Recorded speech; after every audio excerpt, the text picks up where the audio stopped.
Let's start from something that you are really passionate about at this point of time, Pokhara Enduro. This is happening in coming November. It's a yearly event. Tell me about it. Kyo Pokhara Enduro? Before I start talking about Pokhara Enduro, it wouldn't be justice if I wouldn't talk about Yak Ru Enduro. We started that race back in 2015 together with another gentleman called Guru. Is we're trying to create a phenomenon where there will be a lot of things happening around Pokhara Enduro. We are embracing people from all skill levels. We have juniors which are like 7 years old, and then we have seniors who are 74 years old. How do you fund this? How do you make money? What's the long-term sustainable goal? Very interesting question. But there's a very simple answer. How do I fund it? Well, I fund it myself. I'm looking for engagement. So if this goes profitable, are you willing to cut that out and solely focus on this? The straight answer is no. You don't bet on a business, you bet on the people. Absolutely. And you are that passionate, crazy guy who is going to make this happen. But don't bet on me, work with me. 100%. Yeah.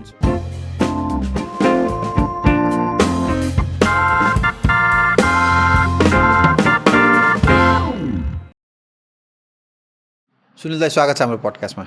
Thank you very much, Sunil. Thank you for having me.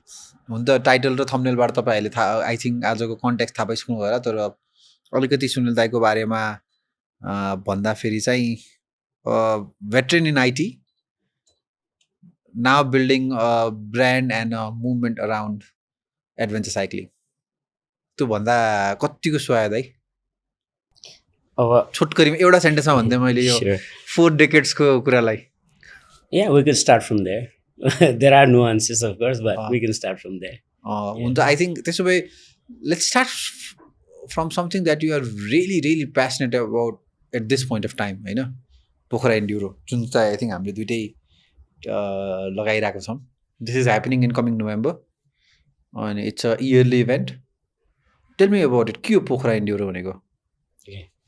Pokhara Enduro, before I start talking about Pokhara Enduro, it wouldn't be justice if I wouldn't talk about Yak Ru Enduro.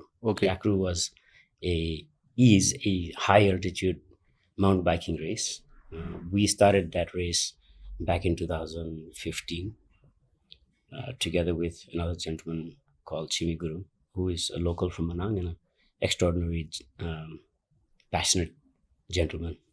He has a long history of doing mountain biking in this country, and he was a athlete as well. He's a multidisciplinary athlete, and I happened to work with him on a number of occasions during those days, organizing races, and I learned a great deal from him. So one thing led to another. When we decided that Manang was a bit of a hinterland, it was very difficult to get to and get out, and the costs were very high. Cost of doing anything was very high there. We had a vision to have this race, Yak Ru Enduro, on the highest point in Manang and do a blind race. So we did that race for a number of years successfully. What do you mean by blind race? Blind race means that the participants would come from around the world. We take them to Manang. We jeep in, which would take about 3 days from Kathmandu. And then the next day they start racing. So they would have no chance to go and recce the trails or do a practice runs or whatever. And at that point in time, it was also a very popular format, a very upcoming format where real good athletes who knew exactly what they are doing would prefer this kind of race. And we had a last run in 2019, and it was a very successful run, partly because we invited lots of media, 4 different photographers from US and Australia to cover our event, and it was a very good event.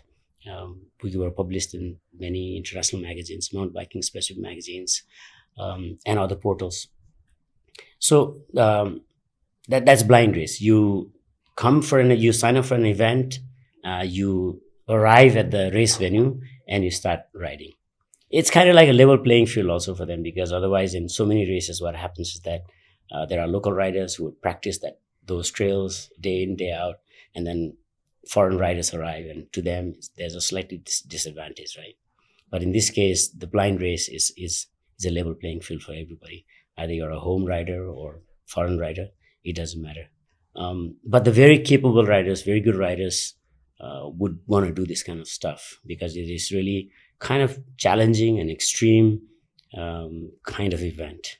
So the idea was to run an extreme race in Manang, which is home to so many 8,000-meter mountains, and we would go up to the bases of these mountains and run it down.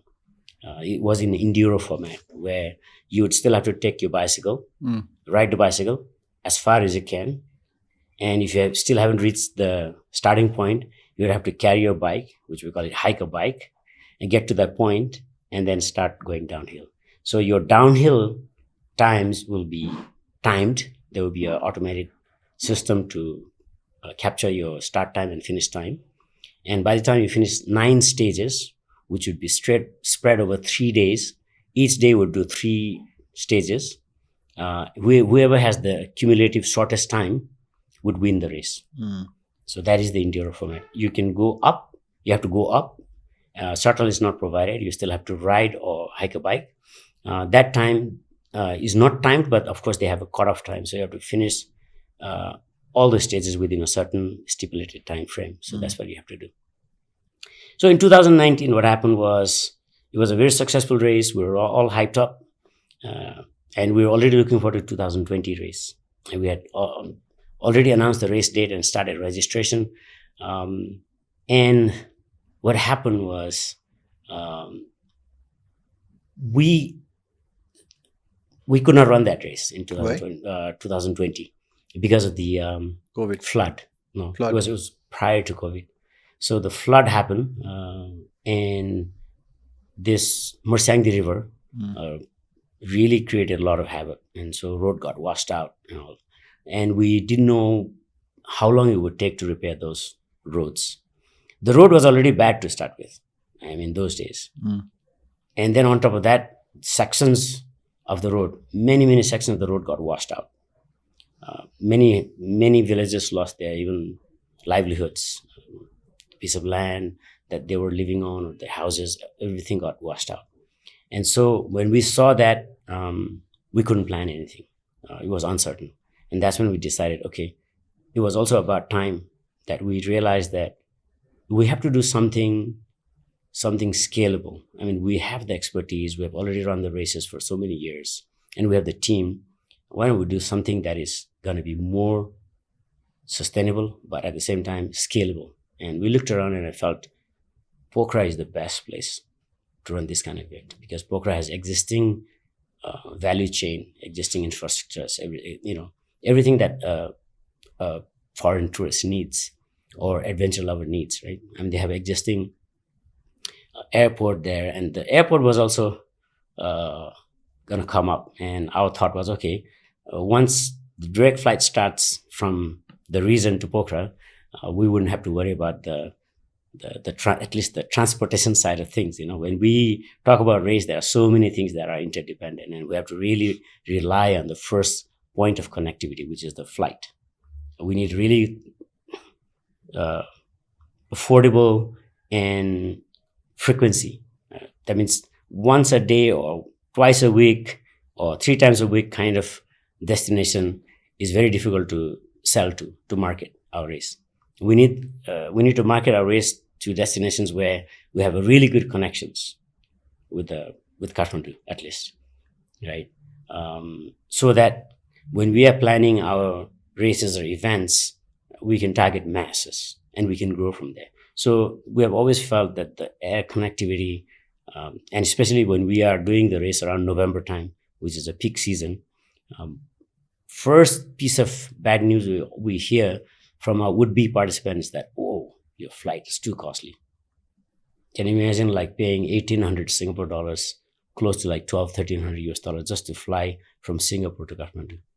So the air connectivity is really a first point of hurdle. I mean, I'm digressing a little bit here, but that is the pain point that I'm talking about.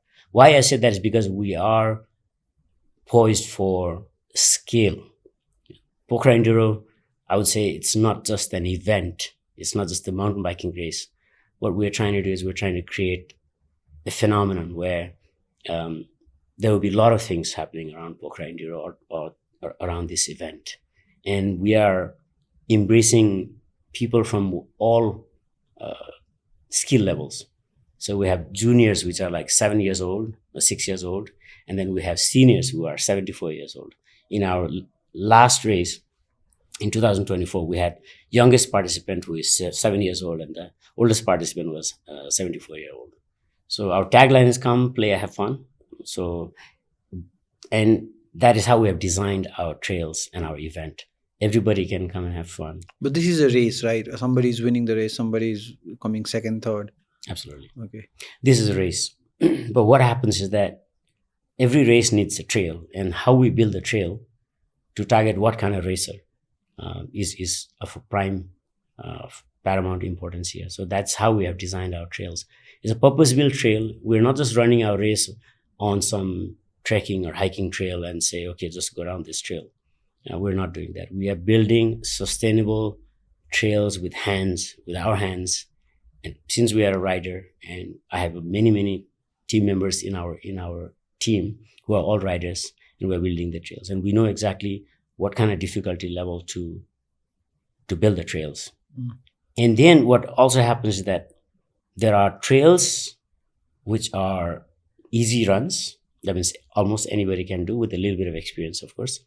And then there will be sections where it's targeted towards more advanced riders. So in race, we have sections where it's tough, it's gnarly, but then there's another detour, which we call a B line, or sometimes we call it chicken line. So those people who can't run those technical, difficult lines, they'll have a detour. So the younger people will go through a detour where more experienced people will I'm go not through saying younger people can do would do the easier ones. Younger people sometimes they are really good. Especially in Nepal, I've seen a lot of young riders who are so capable. I mean, they can give a good run. Okay. Let me reframe it. So I think for more experienced one, they would go through a trail. For a less experienced one, they would go to a detour. So what does it really takes to build a trail? I mean, like, you identify a couple of hills, and then you identify. So what does it really take to build a trail? If your question is to ask me what does it involve to plan a race, then building a trail is obviously the first step, because that's our product. People come to the race to run the trails, right? And the trail has to be of a certain quality that even people from other countries would want to come and run the race here. So that's our product. And to make sure that the product is good, we have to put in a lot of thoughts and lots of planning.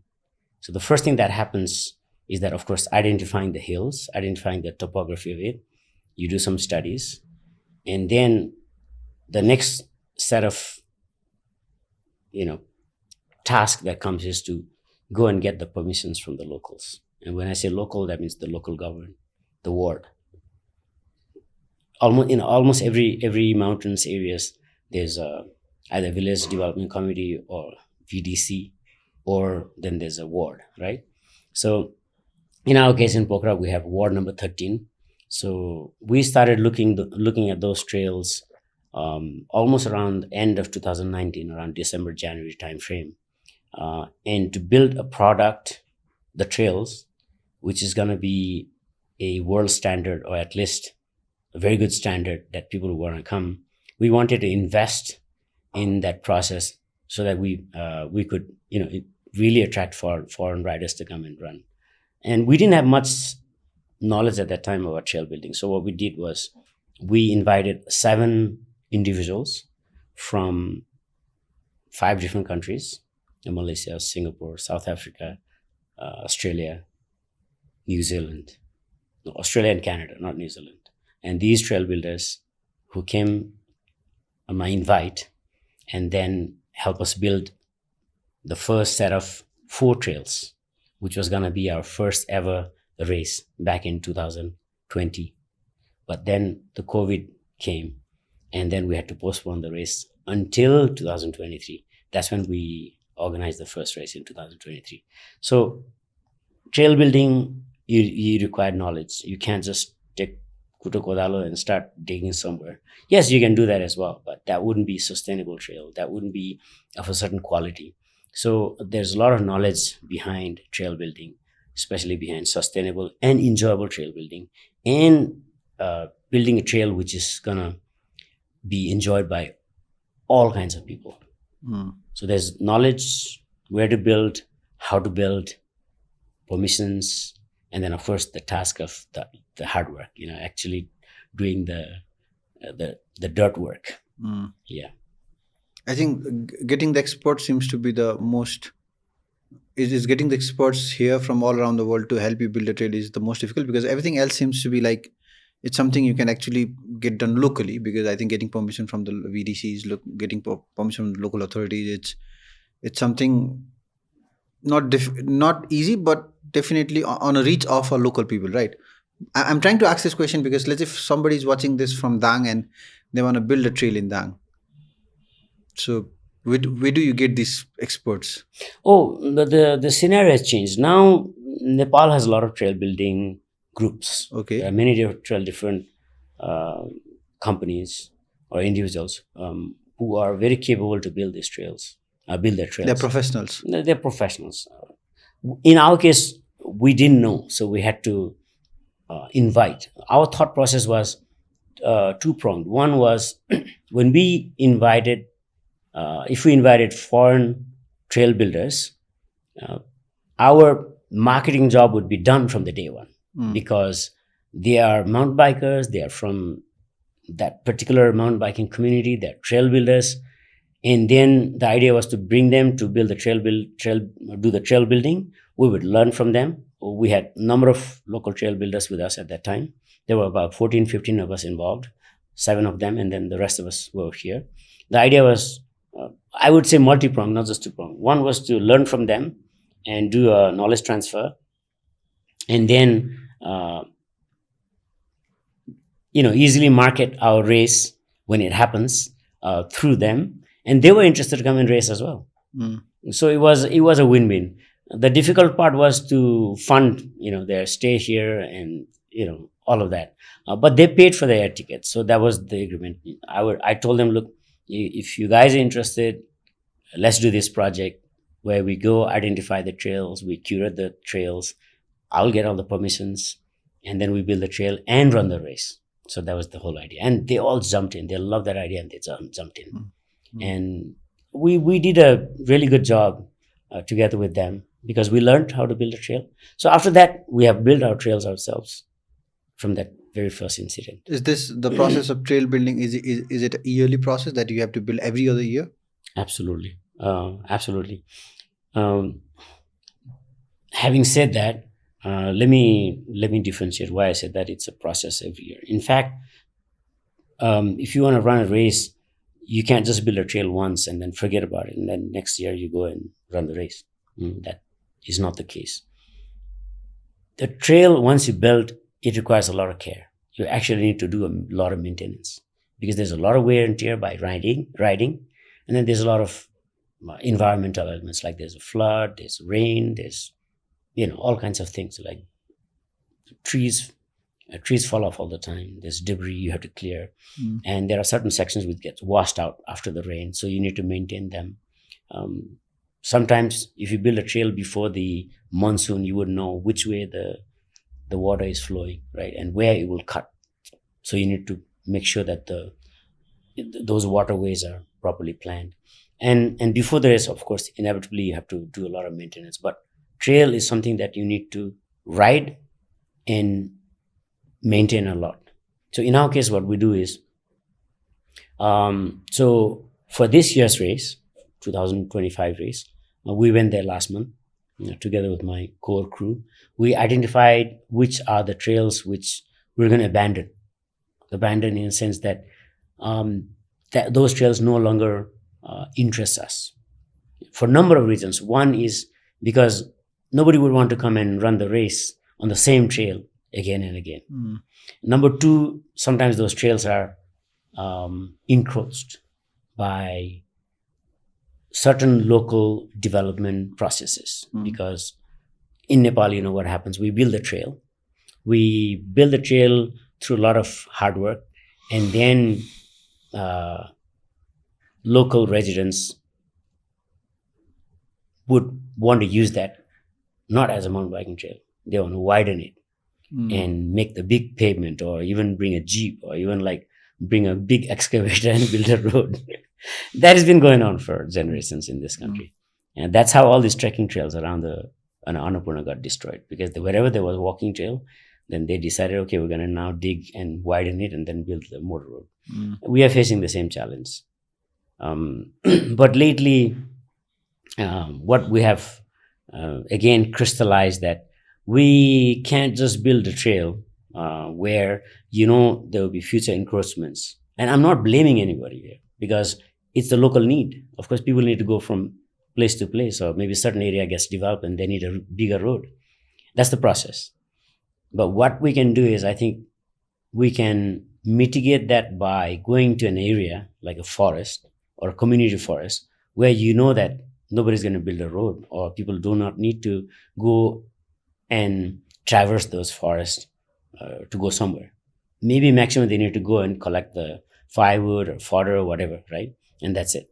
That's what they need to do. So lately, our process has been, okay, let's identify the community forests, talk to those community forest groups, get their permissions, get the ward's permission, and build a sustainable trail, all hand dug trails, not just bring those excavators or big machines and dig. So most of these trails are all done by hand. hands. Okay. All done by hand. Tools, small little handy tools, shovels, those little khanti.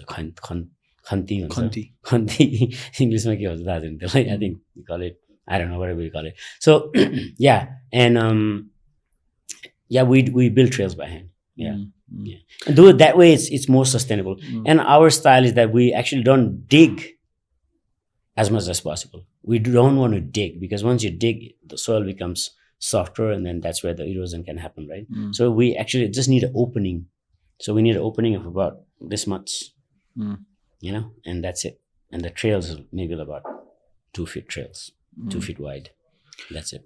I'm really curious, because right now I'm not just talking to a enthusiastic rider, a passionate rider, but I'm talking with somebody who is actually planning everything, bringing all this ecosystem together, and making sure the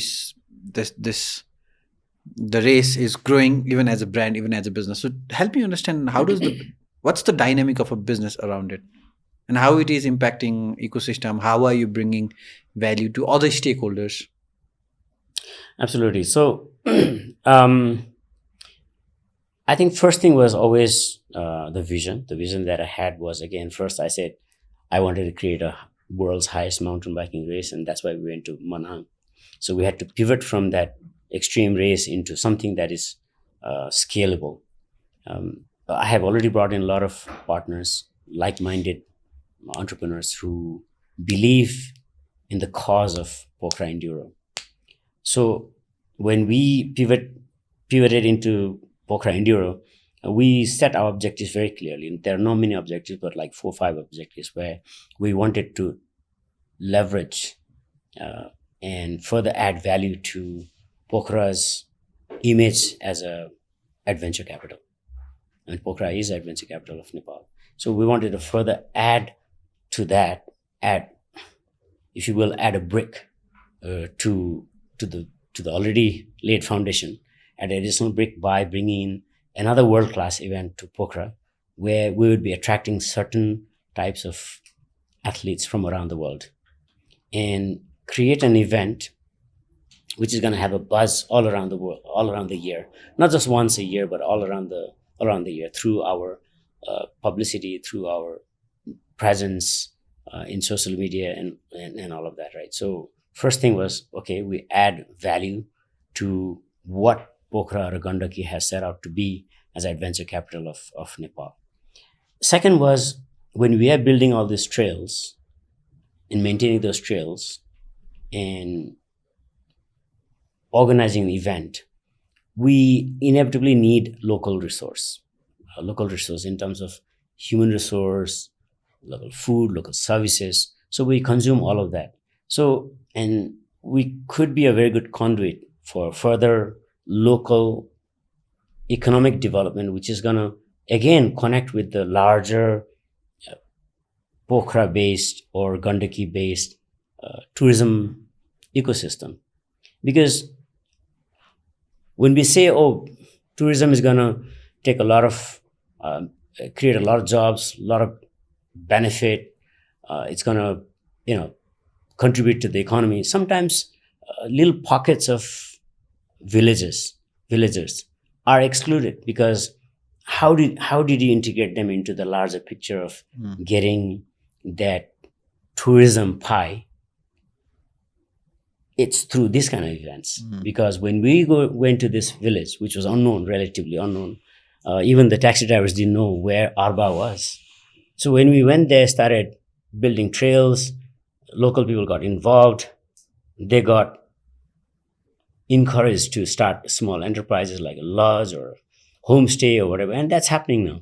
So that way we feel that we are integrating them as well, little pockets, into the larger tourism picture. So that's our objective as well. And the most important one is this: Nepal always had a very good hardware in terms of adventure, right? Hardware as in, we had a lot of river for rafting, a lot of beautiful mountains for hiking, a lot of big mountains for climbing. So those are hardware. Now, hardware alone is there. We were just lucky that we had hardware.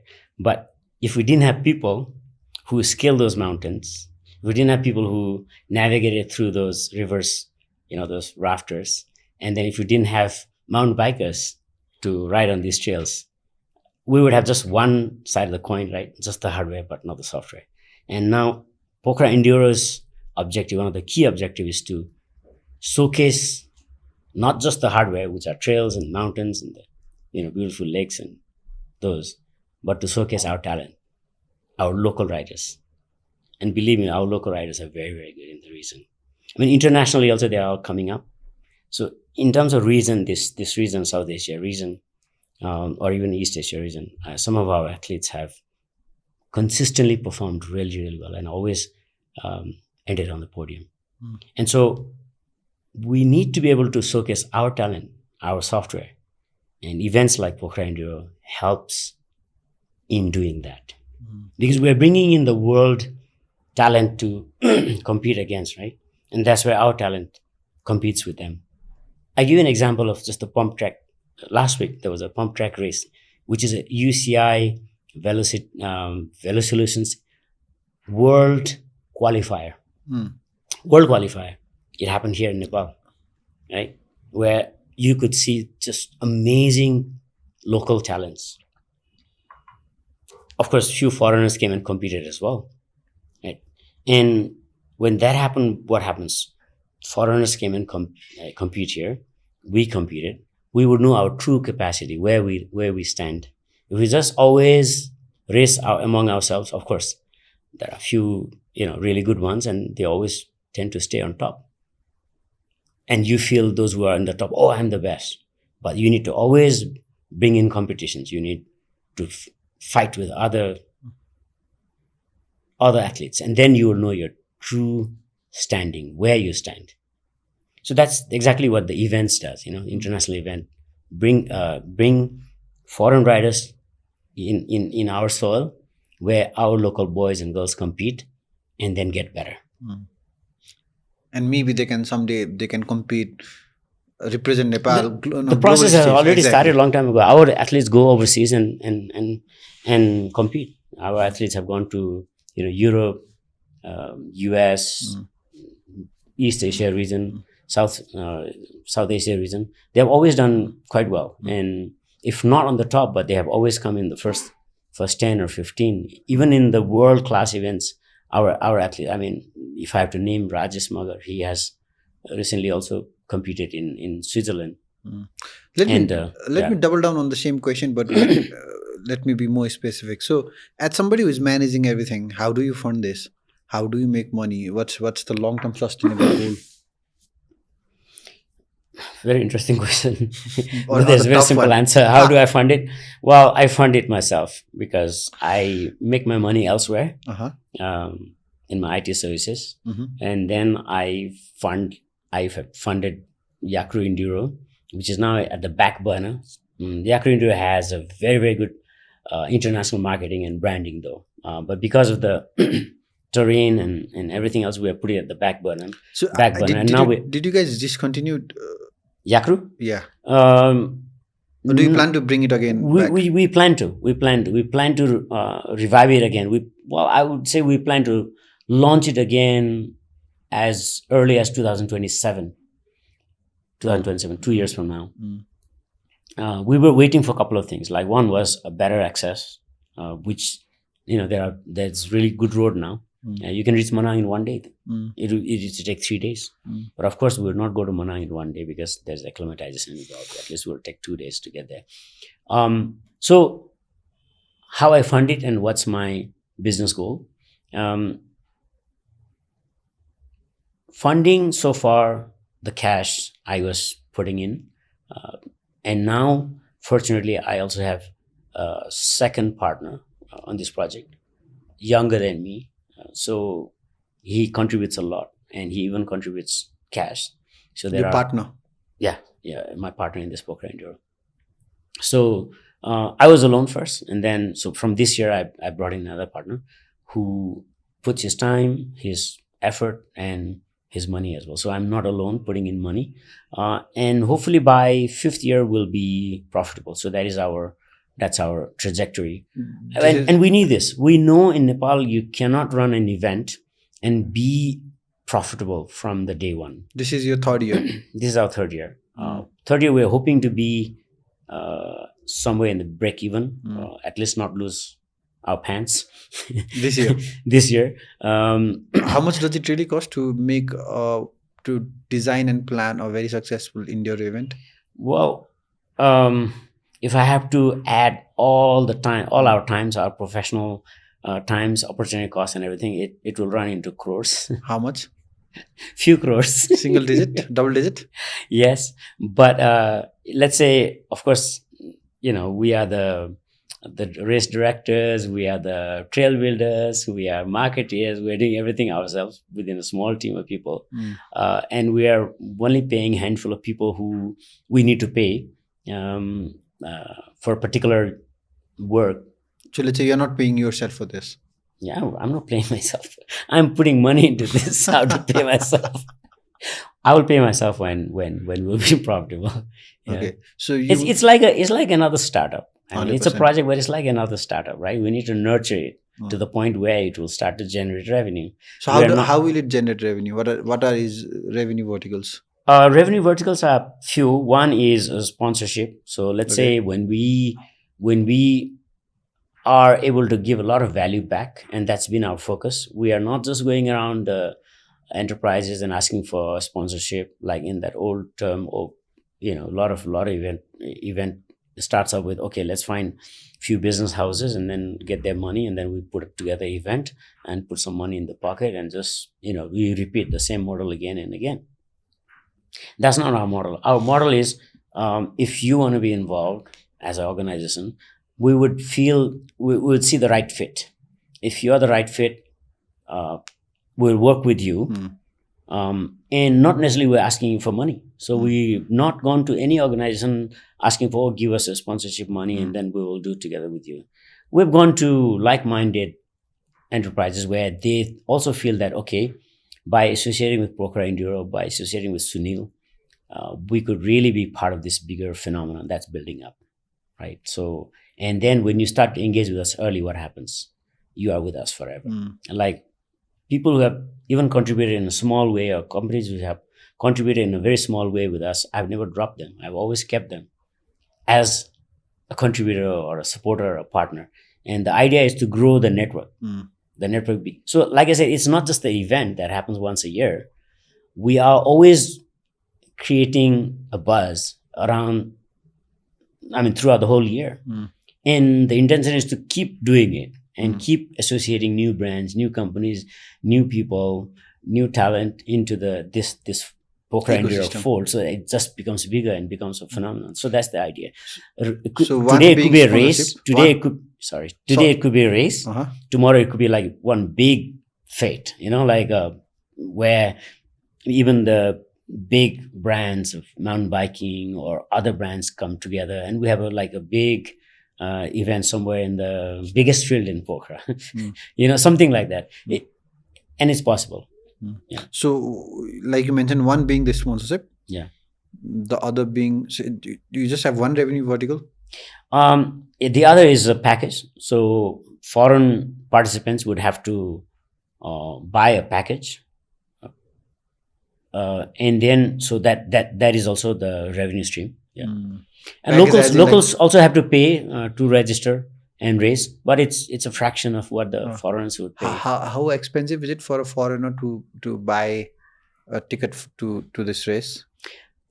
Depends from which destination they are coming. No, to in general, Kathmandu. example. So if you say East Asia, say Malaysia, you would probably pay about $400 there and back on a couple of airlines. Like there are three different airlines that fly from Malaysia to Kathmandu on a daily basis. From Singapore, it's slightly more expensive. Because so the package would also include the flight, the stay, the food. Package doesn't include the flight. The flight, like I said, the flight cost is variable. It depends on which destination you're coming in from, right? The other package, which is once you arrive in this country, from airport, we pick them up, put them in hotel, give them meals, transport them to Pokhara, look after throughout the race, do a couple of tours, this and that. All of that, we call it full package. That is fixed for anybody. How much would that be? That's $950 for 7 days. Okay. Yeah. For 7 days. For 7 days, including. That's not a lot, right? No, it's not a lot. It's, well, like I said, if you look at the real value of that kind of service, it could run into $1,400-$1,500 average. That's the norm. Because I also do go and take part in other races in other countries, and I know how much I pay. I do go to other races to volunteer. Sometimes I go in as a photographer. Sometimes go in as just a supporter. So I know how much it costs in this region or around the world. We are positioning the race for the first couple of years or 2-3 years, and so we can't be seen as very expensive. We need to get there eventually. So we need to. So last year the package price was $750. Last year, so this year it's $950. So progressively we are also going to send the message to them. Hey, look, if you were satisfied last year, we're going to do something even better, and here's the price. And people are willing to pay $950, and they say this is very, very affordable. So I've already had so many signups. Okay. So you have a repeated. I have repeat. Repeats. I have repeat riders. Hence, I need to build new trails. Oh. Every year. Okay. Yeah. So if people are coming for 7 days and they only get to ride one route or one trail, do you also plan to do things more into a series where people can come in and participate on multiple trails, multiple races, something like that?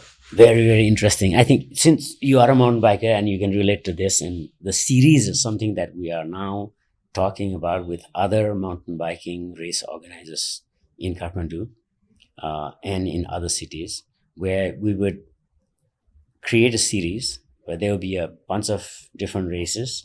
Some of them could be back to back, like if they do a race few days prior to my race or a few days after.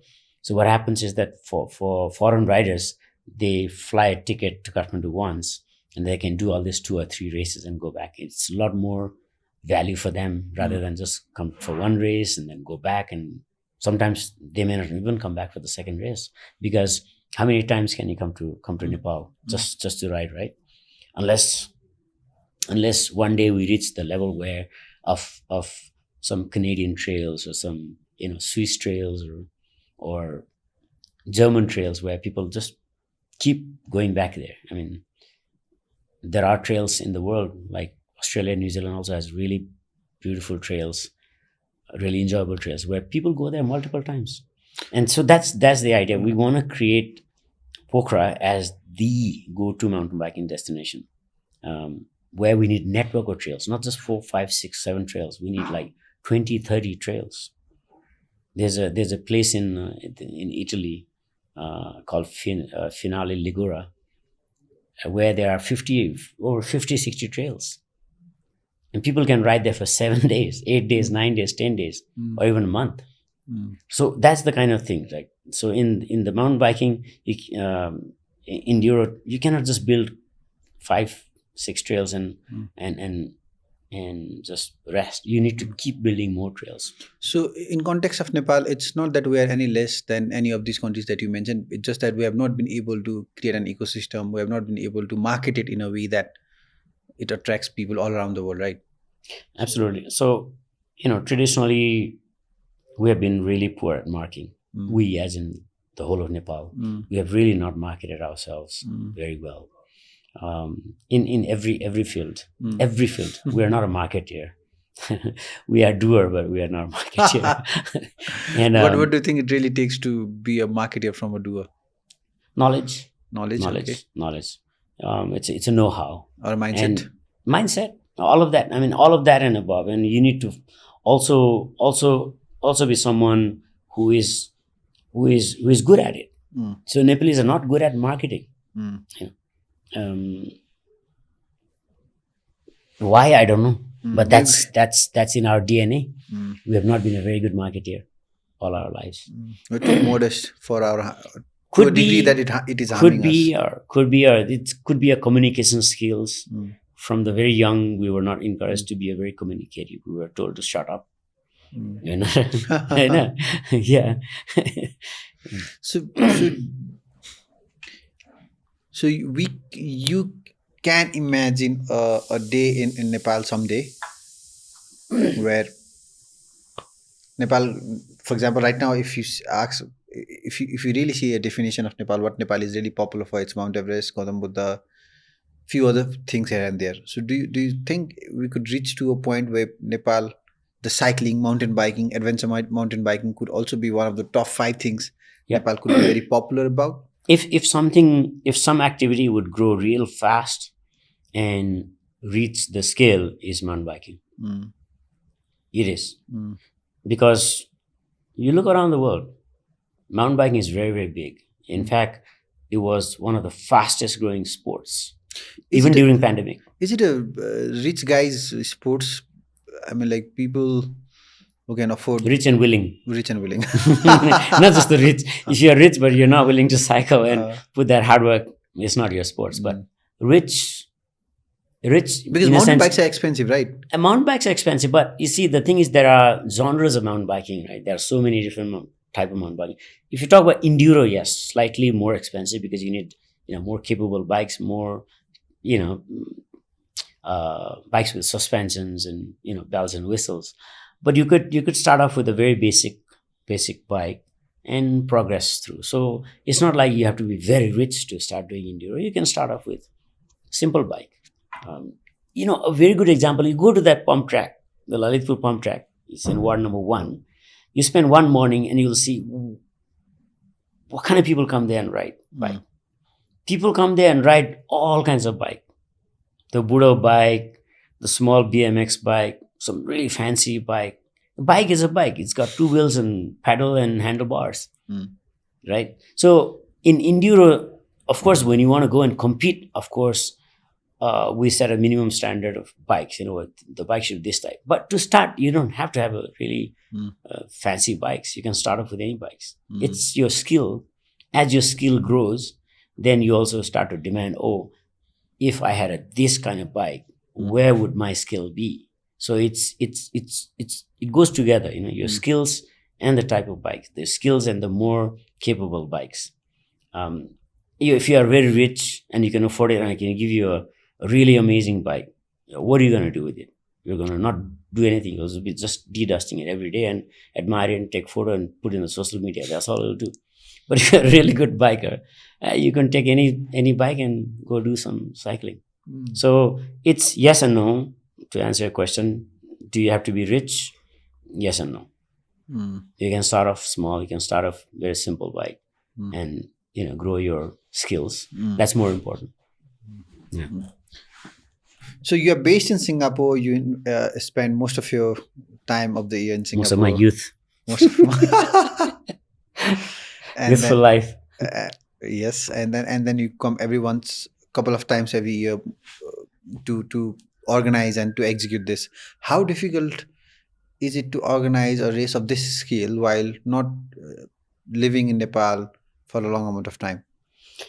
It's challenging. I wouldn't say it's difficult, because it becomes difficult when you don't have a good capable team, and you face a lot of challenges. Then it's difficult. But in my case, in our case, it's challenging because sometimes I'm over there, and there's some, because we have a SOP, right?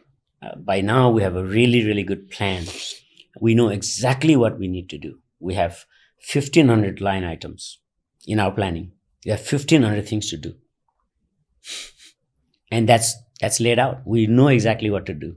We're not clueless. Oh, we are running around, and today we need to do this, tomorrow we need to do that. We know exactly what needs to be done, and from which month what needs to be done when, and how do we conclude. And after conclusion, also we need to do a lot of post race work, clean up, race report, announce the next year's race, and then again reach out and continue that process. So in terms of processes, we are very very clear what needs to be done for a race. Challenging because, okay, now we need to reach out to new potential sponsors. We need to find the funding, because we need to have deep pockets to organize this kind of race. Who's going to give you money? Nobody's going to give you money. You have to come with your own money. Everybody can promise, or they can say, oh, yeah, we'll work with you. But until they give you the money, transfer the money to your bank, you have to bankroll it yourselves. So it's challenging in the sense that we need to also find money. We need to also do all those physical work. We need to do all those paperwork, and we need to market, and we need to convince people to come and race, and we need to go out and put up our faces in this thing. This is challenging. So in terms of that yearly calendar, what else can you do? So you have to pick an event where you want to go and present yourself. Okay, you have to pick an expo. Where do you want to go and expose yourself? And so all of that is, you need to be very methodical. You need to really plan ahead and do the plan. When I talk about planning ahead, we can do all that planning ourselves. We can do all of that. But at the end of the day, if your audience do not adhere to that timing, then everything is off balance. And then we got to, again, the challenges are in terms of the whether other people can keep up with your plans or not. And a lot of time in Nepal, the challenge is that people do not stick to this the plan, timeline. So that's why we need to have a backup plan. And sometimes the backup plan works better than the original plan. And in our case, we have a backup of the backup plan also. So we have 3 plans: the main plan, the backup plan, and the backup of the backup plan. And that's how we've been running events. And so that you don't get like that big, huge surprise, So we seem to manage events quite well. And I'm also blessed with a really good team. It's not my own personal effort. It's a team effort. If some businesses and brands are watching this, and if they want to reach out to you, they want to figure out a way, if there could be a way for collaboration, where should they reach out to you? Absolutely. We have lots of channels. We have Facebook channels. We have Instagram channels. But I think ideal will be LinkedIn. LinkedIn For businesses at least. Yeah, businesses, LinkedIn, or personally, personal reach.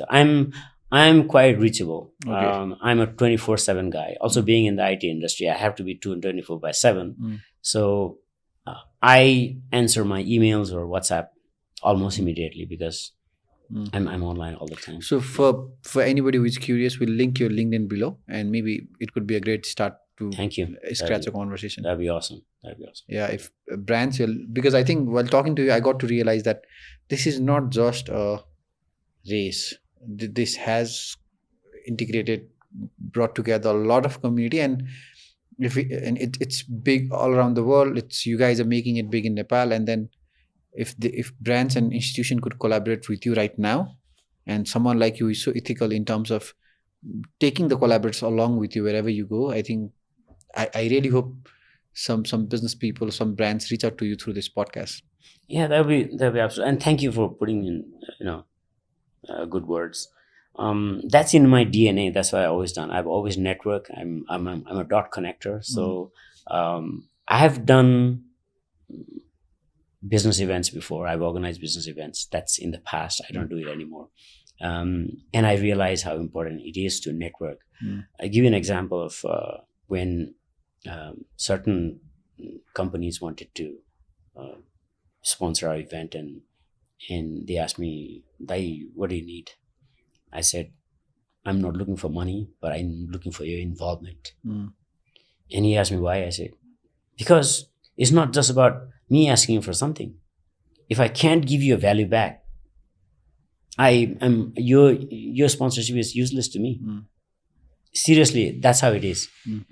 That's why I say when we want to work with partners for our race, we want to find a partner who is going to stay with us for long term, for mutual benefit.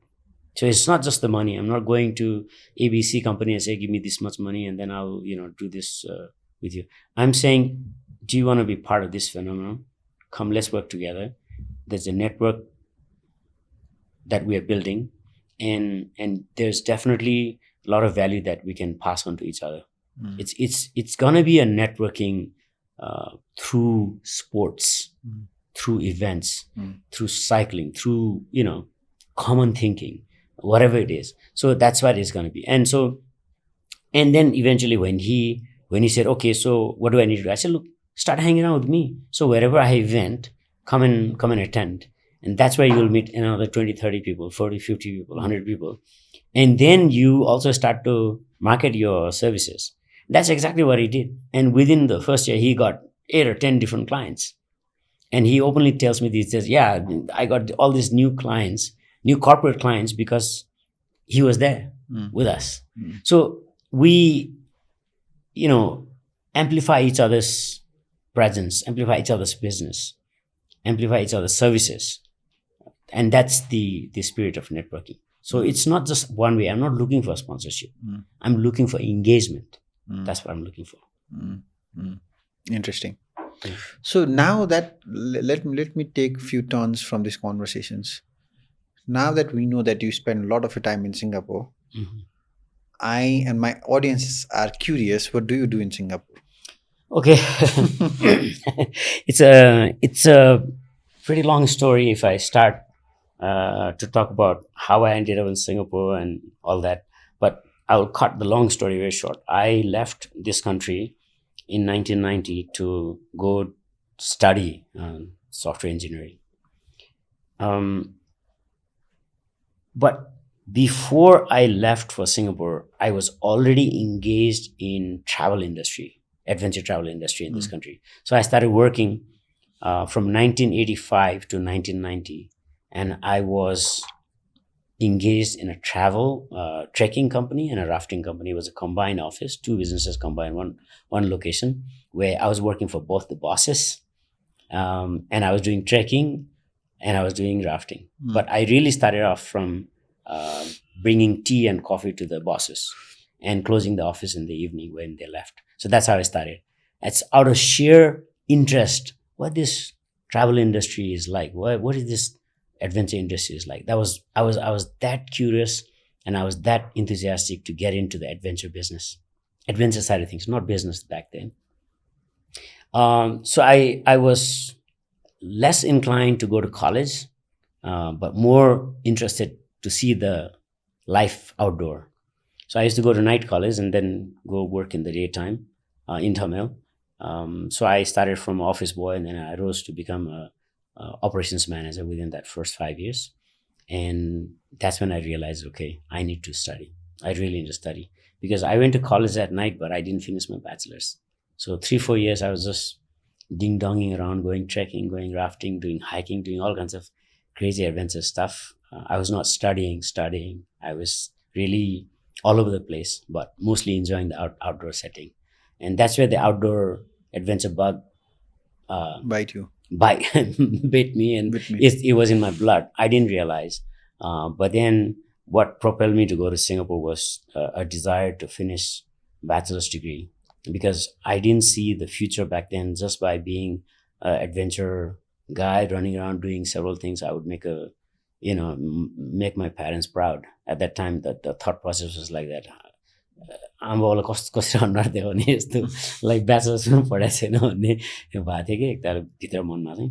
That's when I got a little bit serious and thought, okay, I really need to do something that is very different from this bachelor's of arts, bachelor's of commerce. By the way, I was an engineering student. I got first division, and then I got IOE Pulchok. But after 9 months, I dropped out from there. You got into scholarship? IOE Pulchok, no scholarship, regular entrance. Okay. Because back then, like, you could either, because of societal pressure, home pressure, you could either go become a doctor, or engineer, or pilot, right? Back then. So I chose to become engineer. So I went to sign up, got into IOA Pulchok, and hartal every day banda. There was no padai.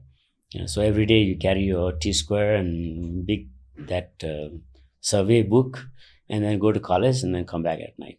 And that was my routine for 9 months. Learned nothing. So frustration started building from there about going to local college or local university. That's the frustration. But then something was keeping my mind busy by doing this outdoor thing. Then eventually in 1990, I said, enough is enough. I need to really put focus on study. And that's when I decided to go do computer science, because I had seen a PC in Darbamag at the Mercantile Office Systems, but it was covered in a big लुगाले छोपेर राखेको थियो, धुलो हुन्छ भनेर. I could only see from the window, that's the computer. Then I started thinking, computer चाहिँ गर्नुपर्ने रहेछ, computer is the future, because I was using typewriter in the office. And when I told my boss that, hey boss, how about we buy a computer? I think it can do a lot of things. And my boss looked at me and he said, बढ्ता जान्ने हुन्छस्, हामीले एउटा औँलाले कस्तो type writing गर्छु भनेर भन्नुभयो. And that's when I thought, okay, these guys are really regressive and they don't want to go ahead. And that was another build-up, awakening. So okay, so that means I would have to spend my life just doing this. And that's when I realized, if I don't do something different, I'm gonna be wasted. And I didn't want to end up just doing that. So that's when I started. I took a big leap of faith and just left for Singapore with $150 in my hand, in my pocket, traveler's check, because that's what they gave back then.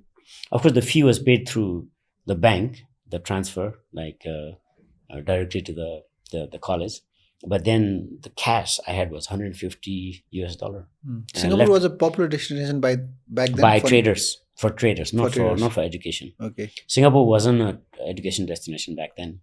What made you decide to go to Singapore? I met a really nice person from Singapore who had come on the rafting trip in Nepal. Made friends with them and started having casual conversations.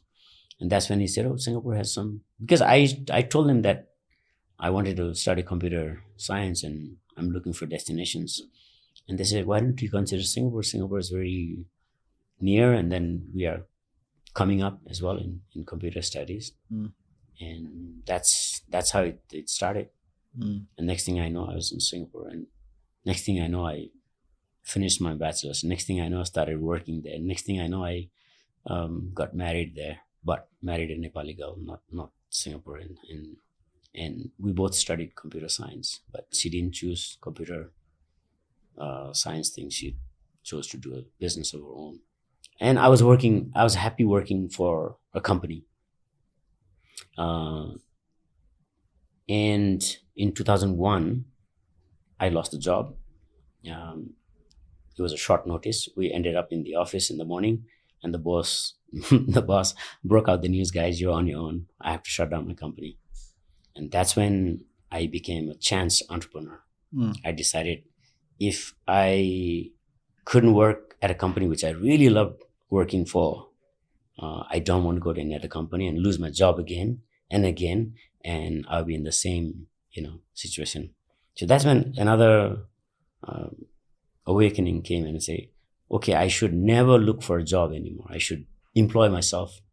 I should always do something on my own. That's when I started the company, the IT services company. I started off with myself and a couple of other local Singaporean developers. 3 of us started the company, and 3-4 years down the line, I had to also let them go because it was becoming more expensive. Singapore is expensive place to run a business and hire people. That's when I was looking for other models, how I can continue to function as an IT services company. And a good friend of mine, together with a true good friend of mine, they said, why don't you go back to Nepal and consider doing something there in the IT related field? And I thought, wow, that's a brilliant idea. I always wanted to come back and I always wanted to do something here. You wanted a region, and there you go. You had one. They just needed to tell me something like that. Why don't you go back to Nepal and do something IT? These were Nepali people? No, these were Singaporean friends. And they said, if you do that, we'll help you. We'll partner with you. So initial funding and stuff they will come up with, but I have to put in a lot of sweat equity. And I jumped on that, boom, bang, right? But then very little I knew about running business. I was, working for somebody for all these years, and I was running a small outfit where just the three of us, where we didn't even know how to market our services. We were most of the time waiting in the office or word of mouth. And to continue in the same mode was not possible, not sustainable. So I was going through that kind of I left tourism back in 1990, 20 years later. I felt that tourism industry had gone in reverse gear. So they saw me as asset and they approached, Sunil, why don't you do this? You shut down your company. Don't worry about the delivery side of things, the back end, we'll do it. You just focus in Singapore. Initially, I didn't agree. Initially, I was like, no, man, I also want to build a company. What next for Sunil? By fifth season, Pokhara Enduro is going to be very profitable. Hope so. That's good. No so there's a wood. Yeah, there's wood. Okay. Yeah. My ideal life is now. What is ideal? You live now, and you want to do things, you do it now. That's ideal. That's a very powerful statement. The hardware alone doesn't cut it. You need to blend the hardware and the software and find the center of excellence. That's what I'm saying.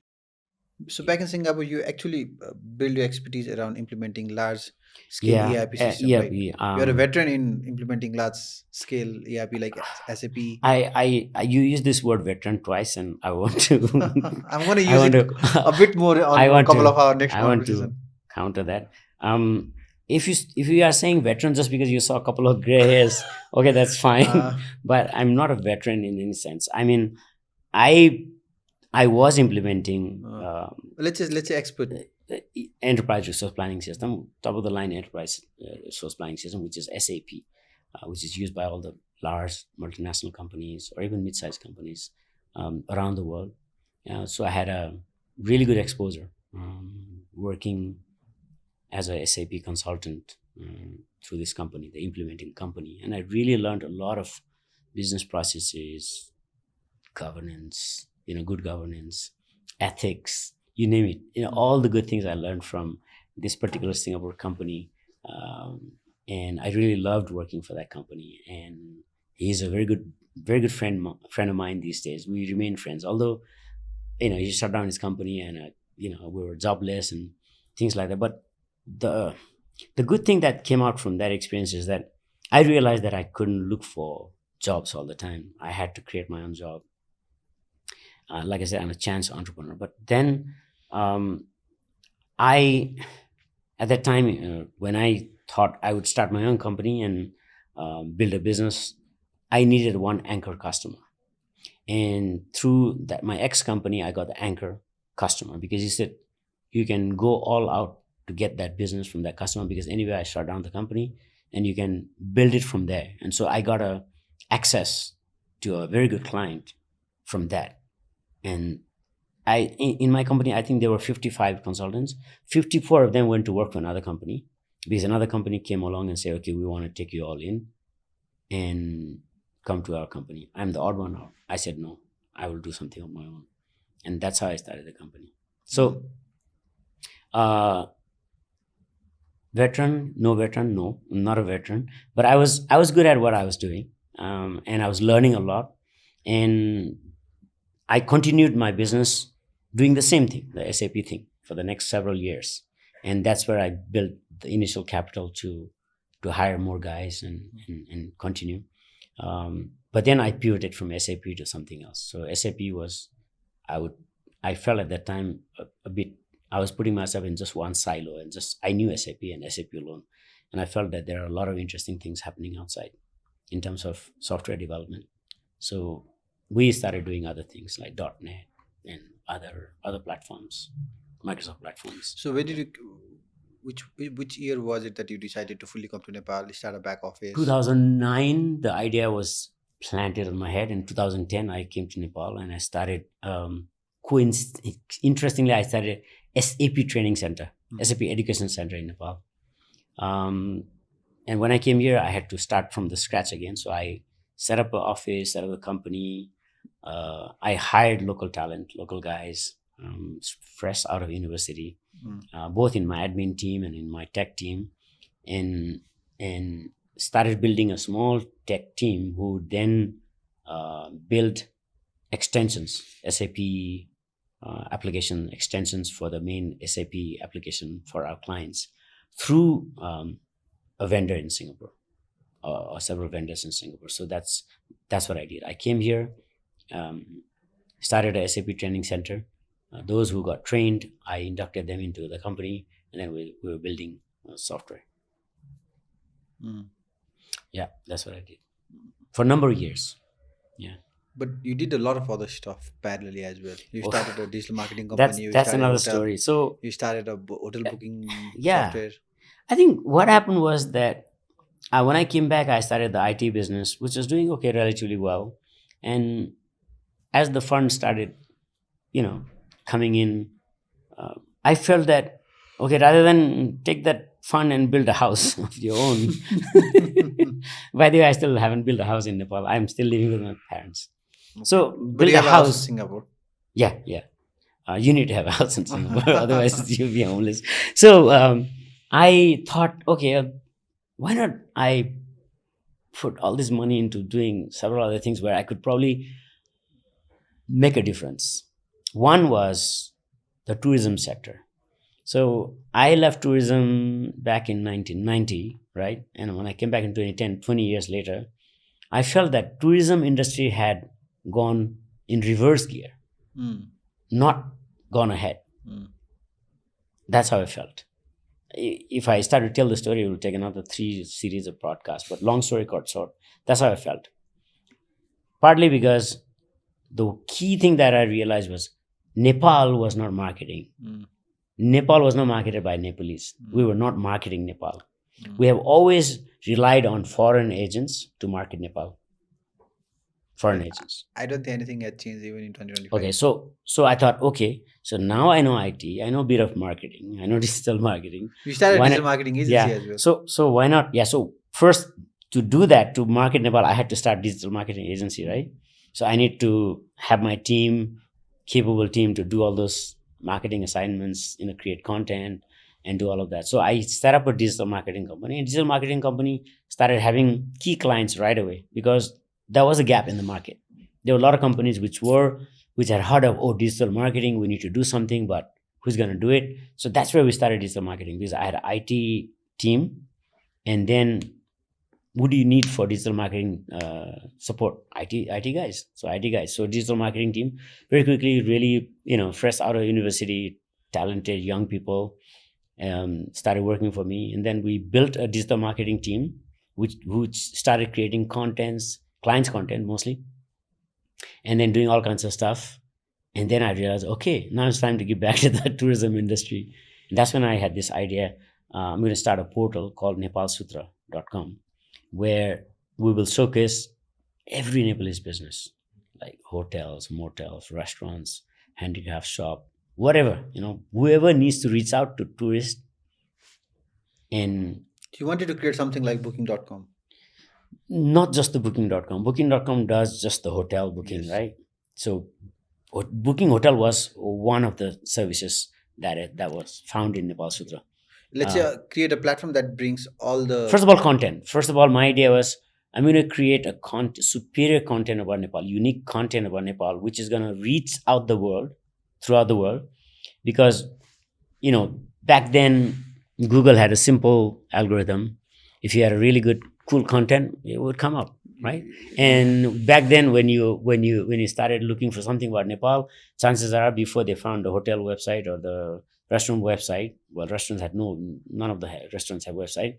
They would find Nepal Sutra first, and then through that we had a dedicated page for every businesses, and they would find. We even started hotel booking system, so hotels could go in and allocate their rooms and all, booking system. But back then we didn't have all these payment gateways. I feel that Nepal Sutra was a bit ahead of time, but anyway, we ran it for 6 to 7 years, and then our team disintegrated. I couldn't keep them intact, and then we had to come to a logical conclusion that it's not ready. Now let's just wind it down.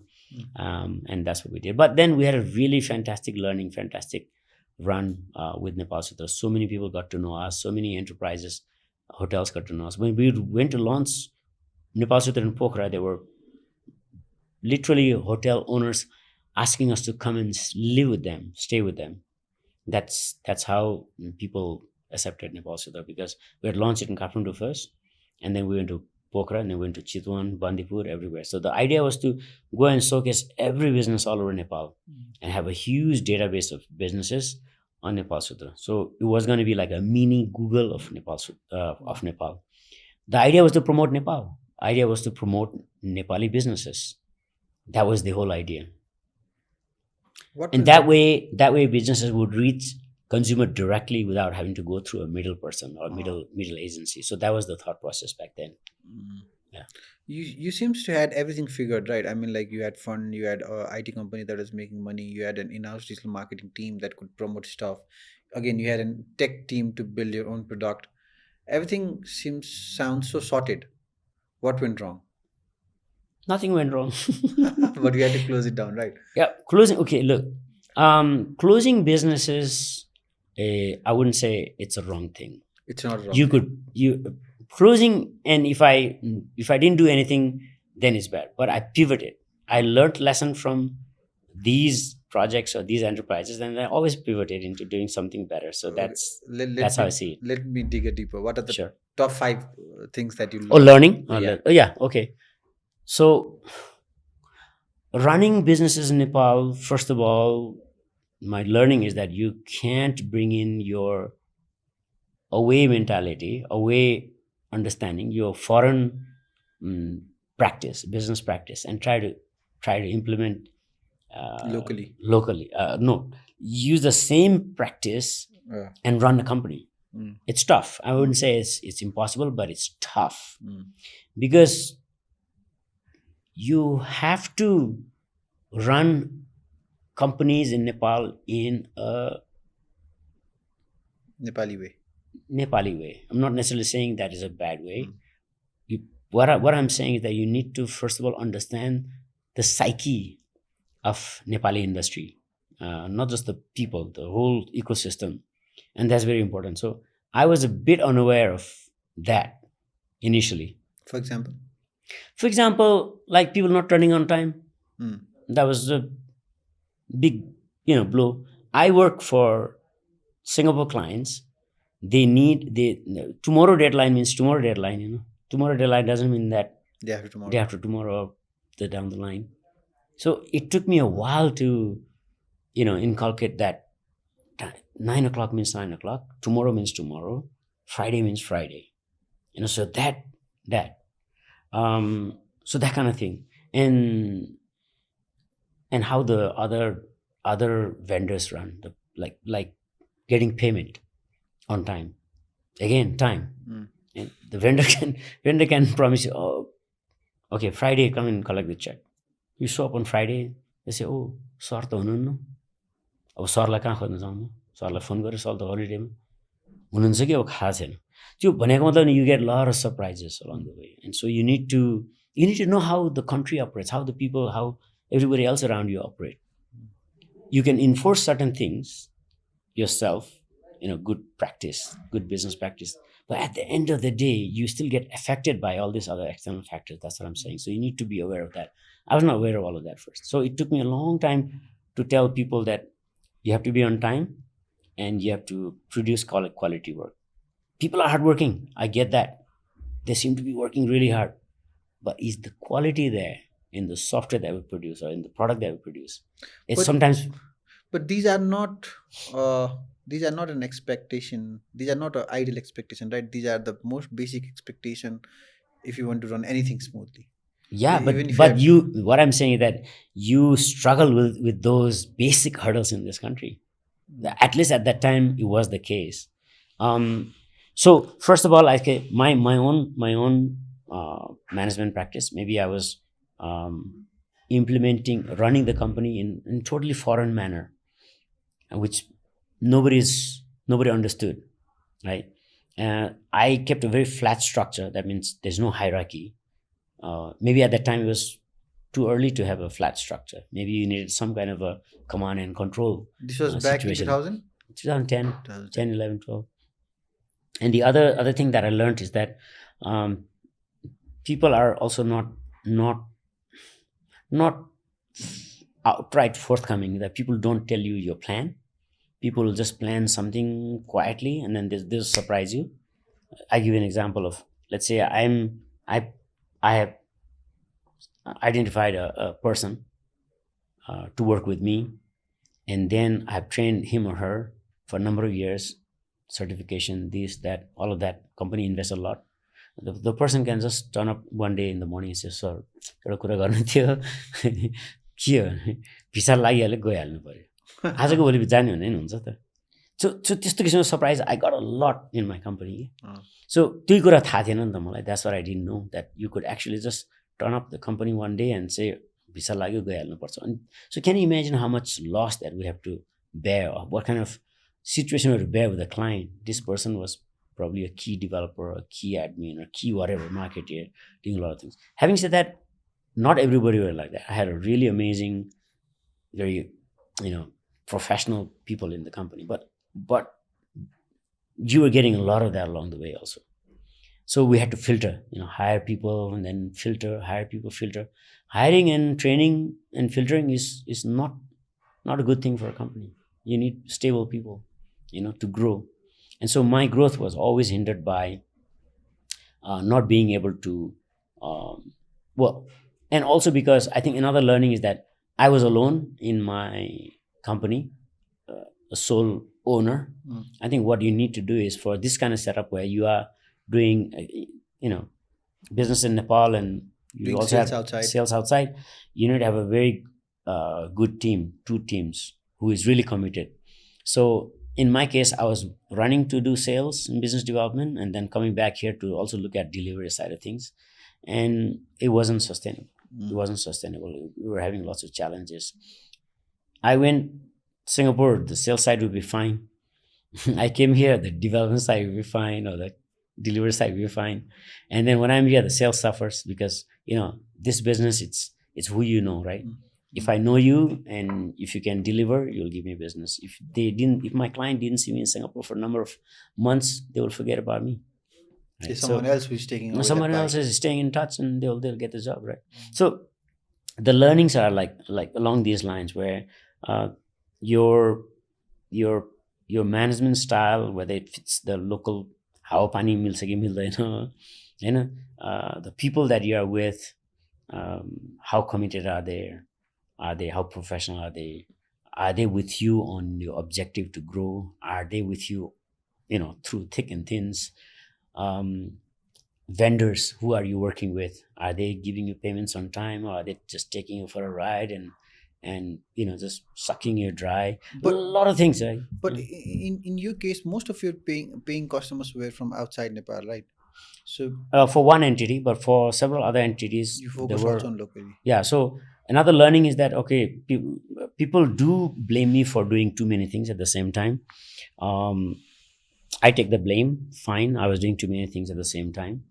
But when you are younger and when you know that you have certain amount of time, you want to do a lot of things. 100%. You just feel that you're capable. Why not do it? And that's how I felt. I could do this. I could do this. I could do this. You don't think any other way. You just think that I can do it and I can make a difference.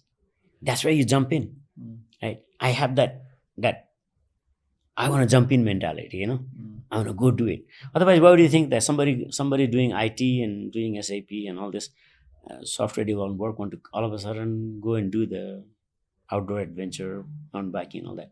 I felt there is a gap in world-class event organizers in this country.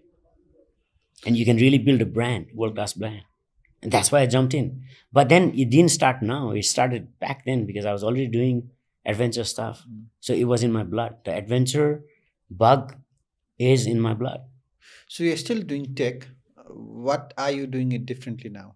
Okay, yeah. So again, the lesson learned was, um, first I was driven by the desire to have 100-man company. When you are starting IT company, you hear all the success stories of big Silicon Valley success stories of, scaling from one person from garage to thousands of people and millions of dollars and all that. So, subconsciously it's there. Oh, I also want to be something like that.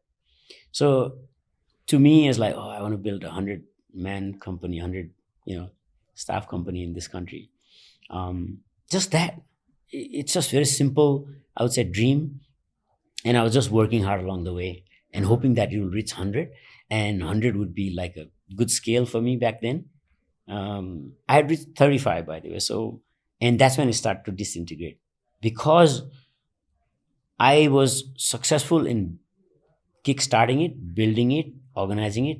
I was not successful in keeping the team intact.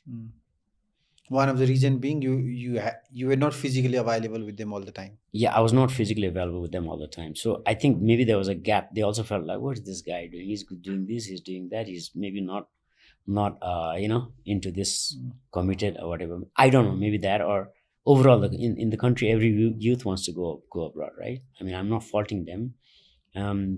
Everybody wants to leave, but earlier you said but you didn't succeed, right? So even that my IT company, so two things happen from there. One satisfaction that I take from there is that I produce so many brilliant guys and girls, and they're all working abroad right now. I'm in touch with most of them, with the exception of a few I don't connect. But majority of them connect with me and then still contact. They come back, they get married, they invite me. They have their kid's birthday, they invite me. So it's like the family that has gone abroad, right? So that's one key satisfaction that I take. The other one is, again, what I learned was you don't have to build 100-man company. You can work with somebody who has 100 men. You can work with somebody who has 500 men. So the model that I discovered in about same time when I was struggling with my own internal team is that, I can work with the external team. I can work with like-minded entrepreneurs who are in the same industry, same vertical, and we can be each other's strength. So I was good at sales, right? I was good at business development. I was good at, networking. So they saw me as asset and they approached, Sunil, why don't you do this? You shut down your company. Don't worry about the delivery side of things, the back end. We'll do it. You just focus in Singapore. Initially, I didn't agree. Initially, I was like, no, man, I also want to build a 100-man company. And they say, okay, whatever, you decide. A few years later, I went back and said, you are right. You know what? I can build a 100-man company through you. Just like, if you have a desire to climb Mount Everest, you support somebody who is going to Mount Everest, you feel like you have climbed Mount Everest through somebody else. And that's exactly the same thinking I had at that time. Like, good. These guys are really committed. These guys are pro. These guys know what to do. These guys have come back from overseas. They are as committed. And now they are a very, very reliable partner. I work with them. And you know what? It became more profitable for me to work with somebody than to have my own company. When I had my own company, I didn't take any money home. I was in debts. I was deep into debts, right? And when I started working with them, I paid off every loan. So you started working with entrepreneurs. Yeah, I started working with entrepreneurs. So now I work with entrepreneurs.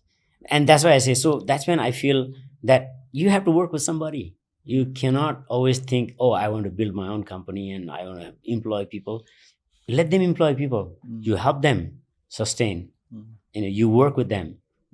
And plus, it's also about identifying your core strength, right? I mean, like, what are you really good at? So the opportunity cost is higher just by doing that. And you're good at sales. Exactly. Sales, connecting with people, networking, marketing, telling stories, and doing a little bit of work at night. I do work technical, but it's mostly supporting clients. making sure that the clients are happy, so that I have to work with the technical team because I can relate.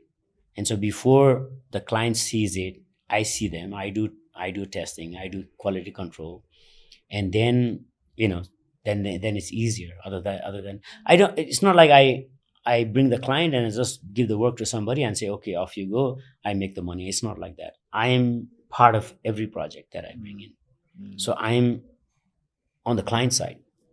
So whoever, I work for the client's benefit, actually. So whoever is giving you work, you will be with them throughout the process. Throughout the process.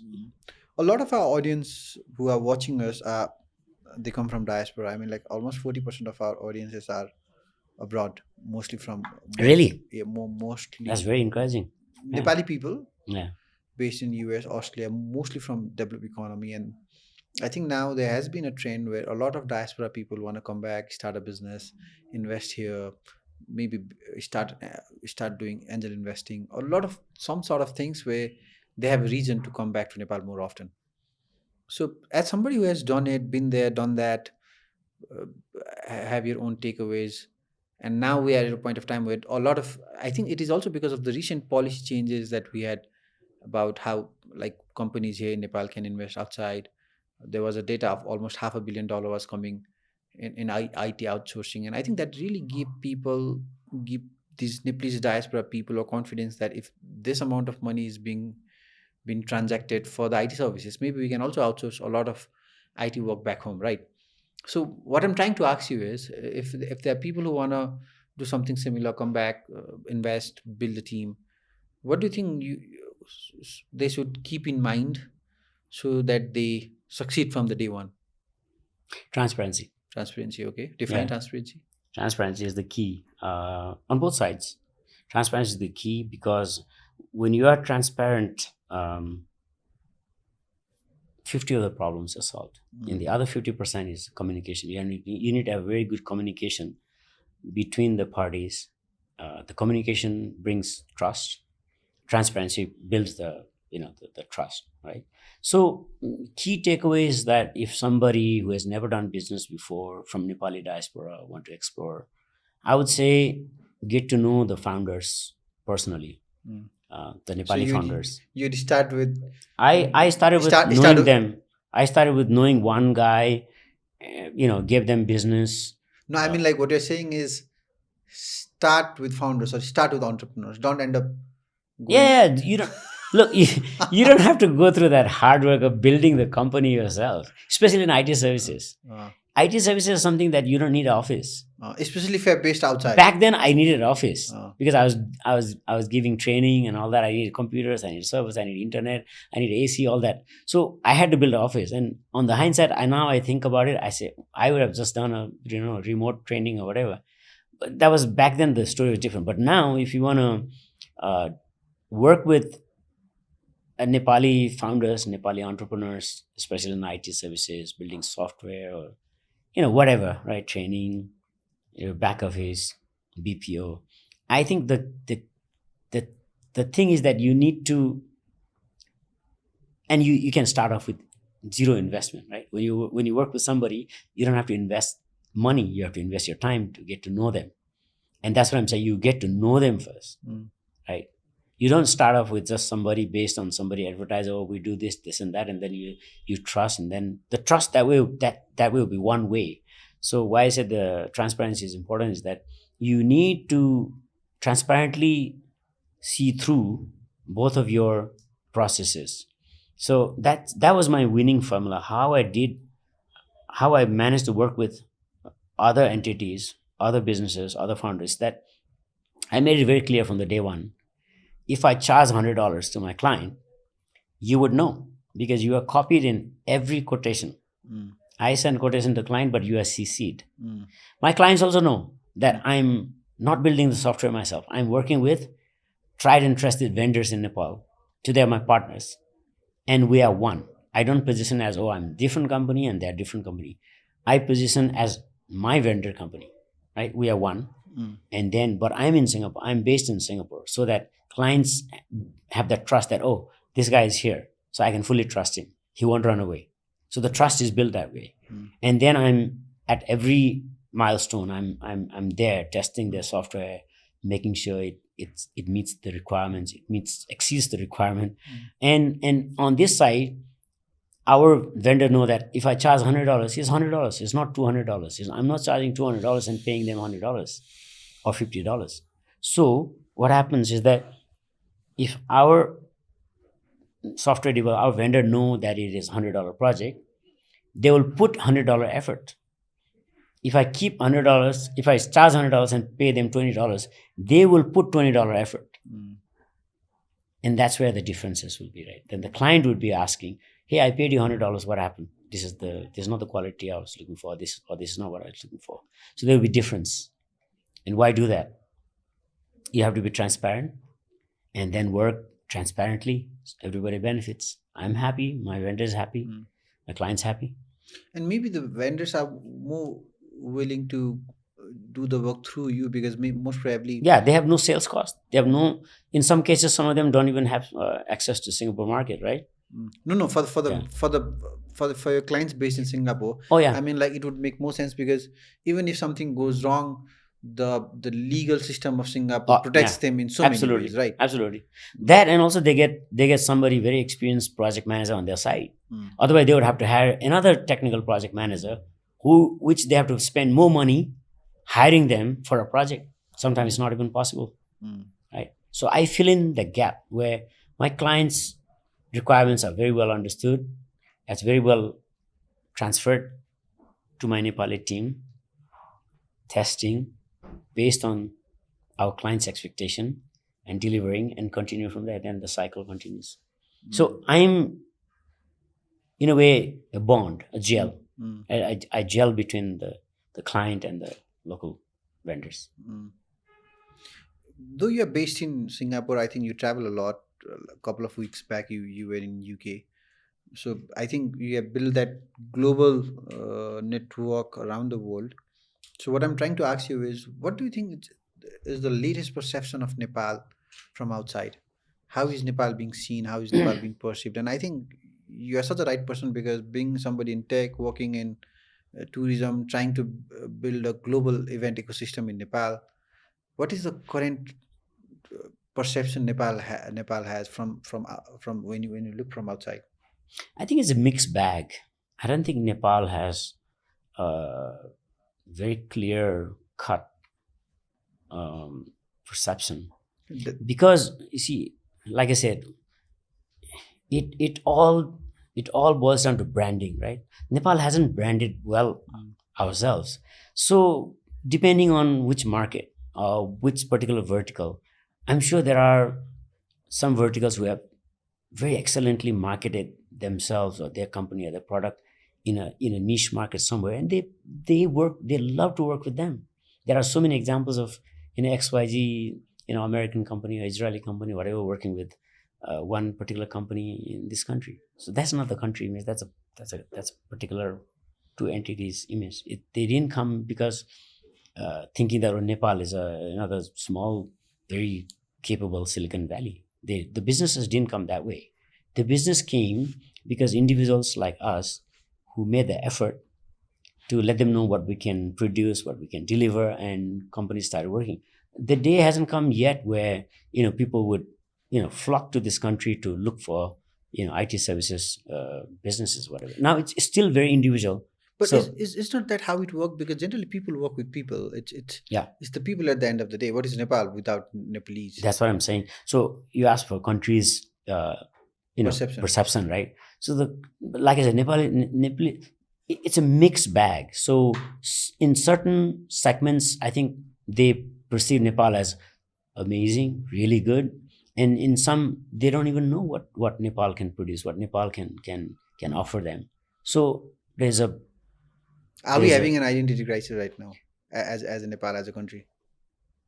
I wouldn't go that far as identity crisis, but I think I would say that we send very mixed signals, mixed messages around the world, everywhere. That's not good.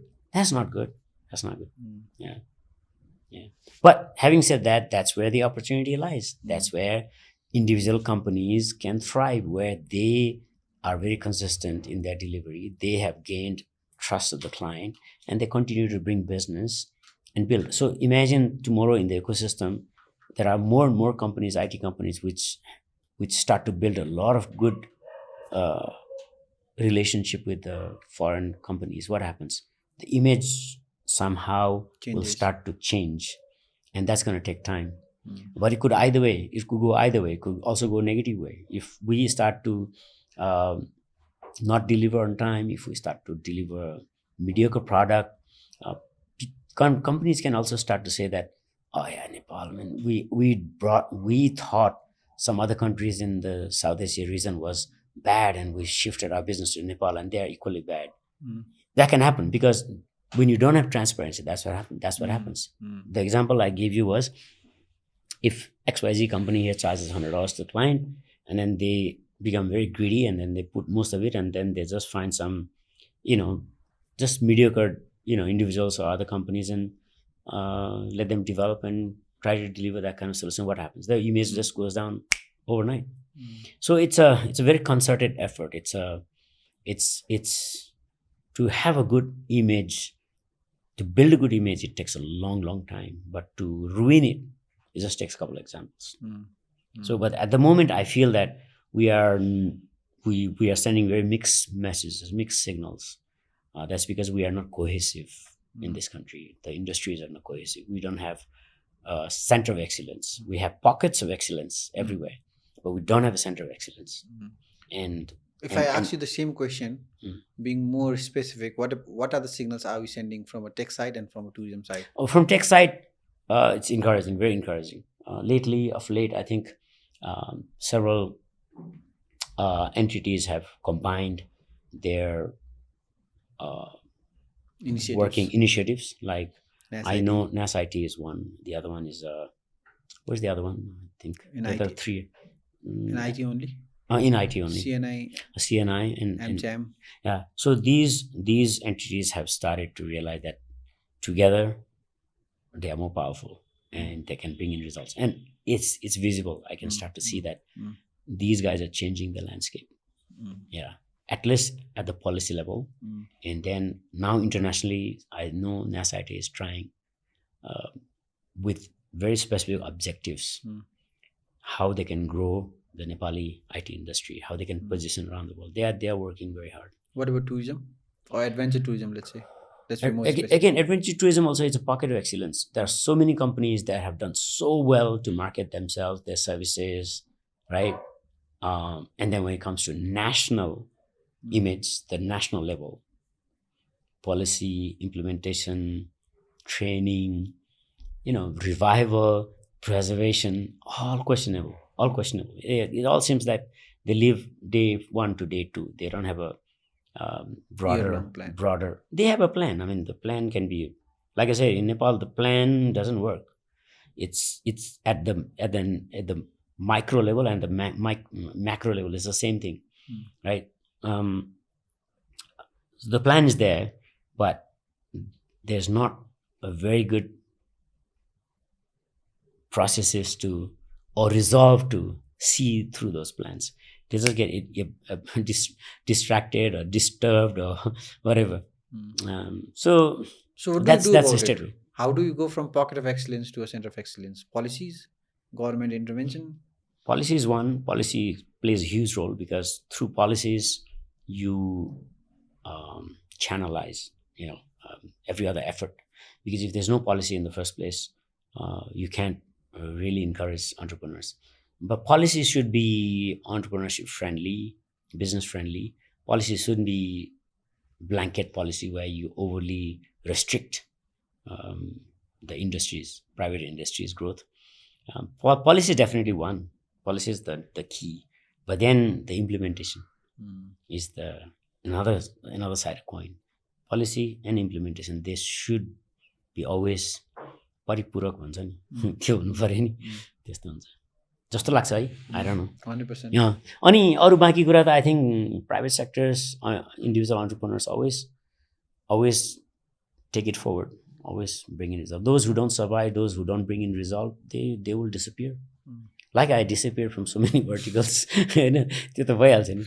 Yeah. And do you think, and all these opportunities that we're talking about that diaspora can bring in, because I think you can only leverage emotion to a degree, right? I mean, like, Mm. because you are Nepali, you have this zeal of going back, contributing back to the to your roots. It can only happen to a certain extent, and if there is no return of investment, why should somebody invest all everything they had to this country just because they are from here, right? They could invest in Vietnam, Philippines, India, or anywhere that brings them greater results or better return of investment, and they might want to do a charity of couple of with charity in Nepal, right? So obviously, regardless of how much we be loud about how diaspora need to do this and that, how investment need to be done here and there, until and unless we work on our center of excellence, where we guarantee the return of investment to the people trying to invest over here, emotion is only going to play a small part, a small role in it. You're right. That's the question and that's the answer. Mm. Absolutely. Yeah. Yeah. Mm. One, let me ask you a little bit more technical question.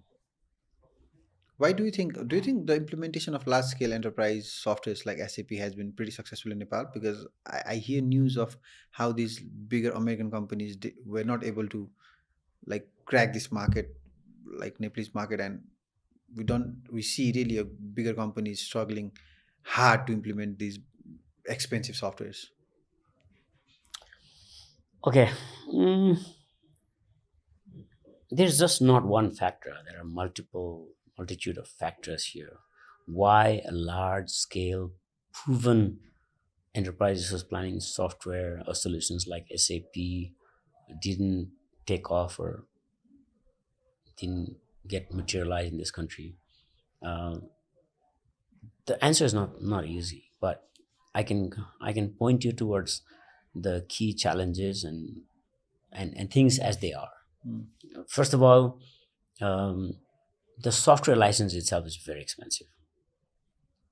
They have to pay in euros, right? SAP being German company, you have to pay in euros, And right? these companies do not reasonify the cost. For example, if they are selling in Europe, there is different cost. If they are selling in some part of South Asia, they have They different do have cost, they do have tier. They do regional have cost. tier based on the region where they're selling, but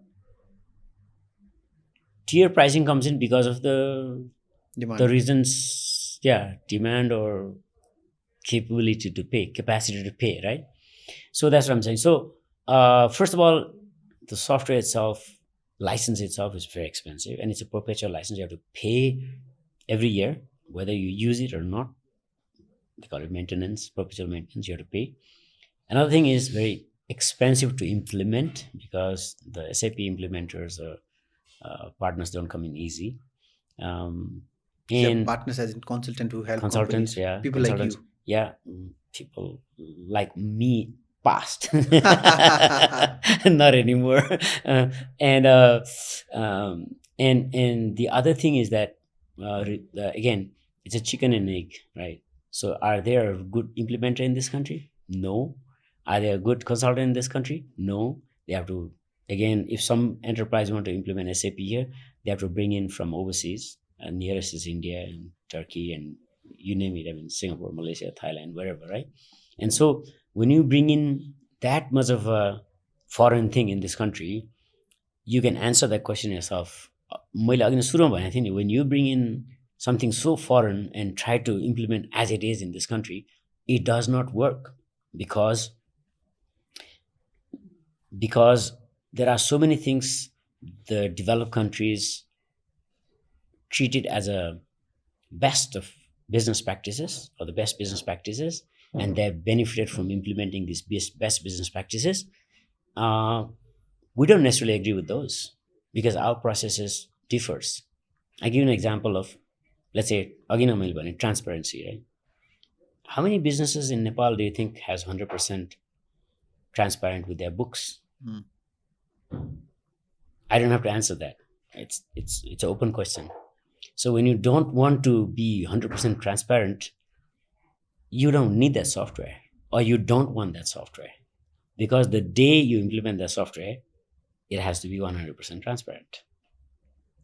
So the answer lies in several of these things: the cost, the availability of resources, your own processes versus the best business practice from elsewhere in the world. How willing are you to embrace them, or how willing is your ecosystem to embrace them? So the answer lies in all of this. Hmm. And do you think that also comes with an opportunity for these local companies to emulate some form of softwares that Exactly, can? and I think that's where the local software companies have fill in that void. I'm sure, I'm not aware of one, but I'm sure there are many uh, local software vendors who have um, implemented enterprise resource planning system, or at least several systems that is bolted together to look after several processes like HR. Hmm. HR is very difficult to bring in foreign software and implement it here, because our policy changes every other day. We're not a stable country in terms of policies, right? So only local vendors can react to that kind of need of a customer overnight or within few hours, or at least give you some stopgap solutions. Um, and sales, in other countries we call sales and marketing is two different distinct processes.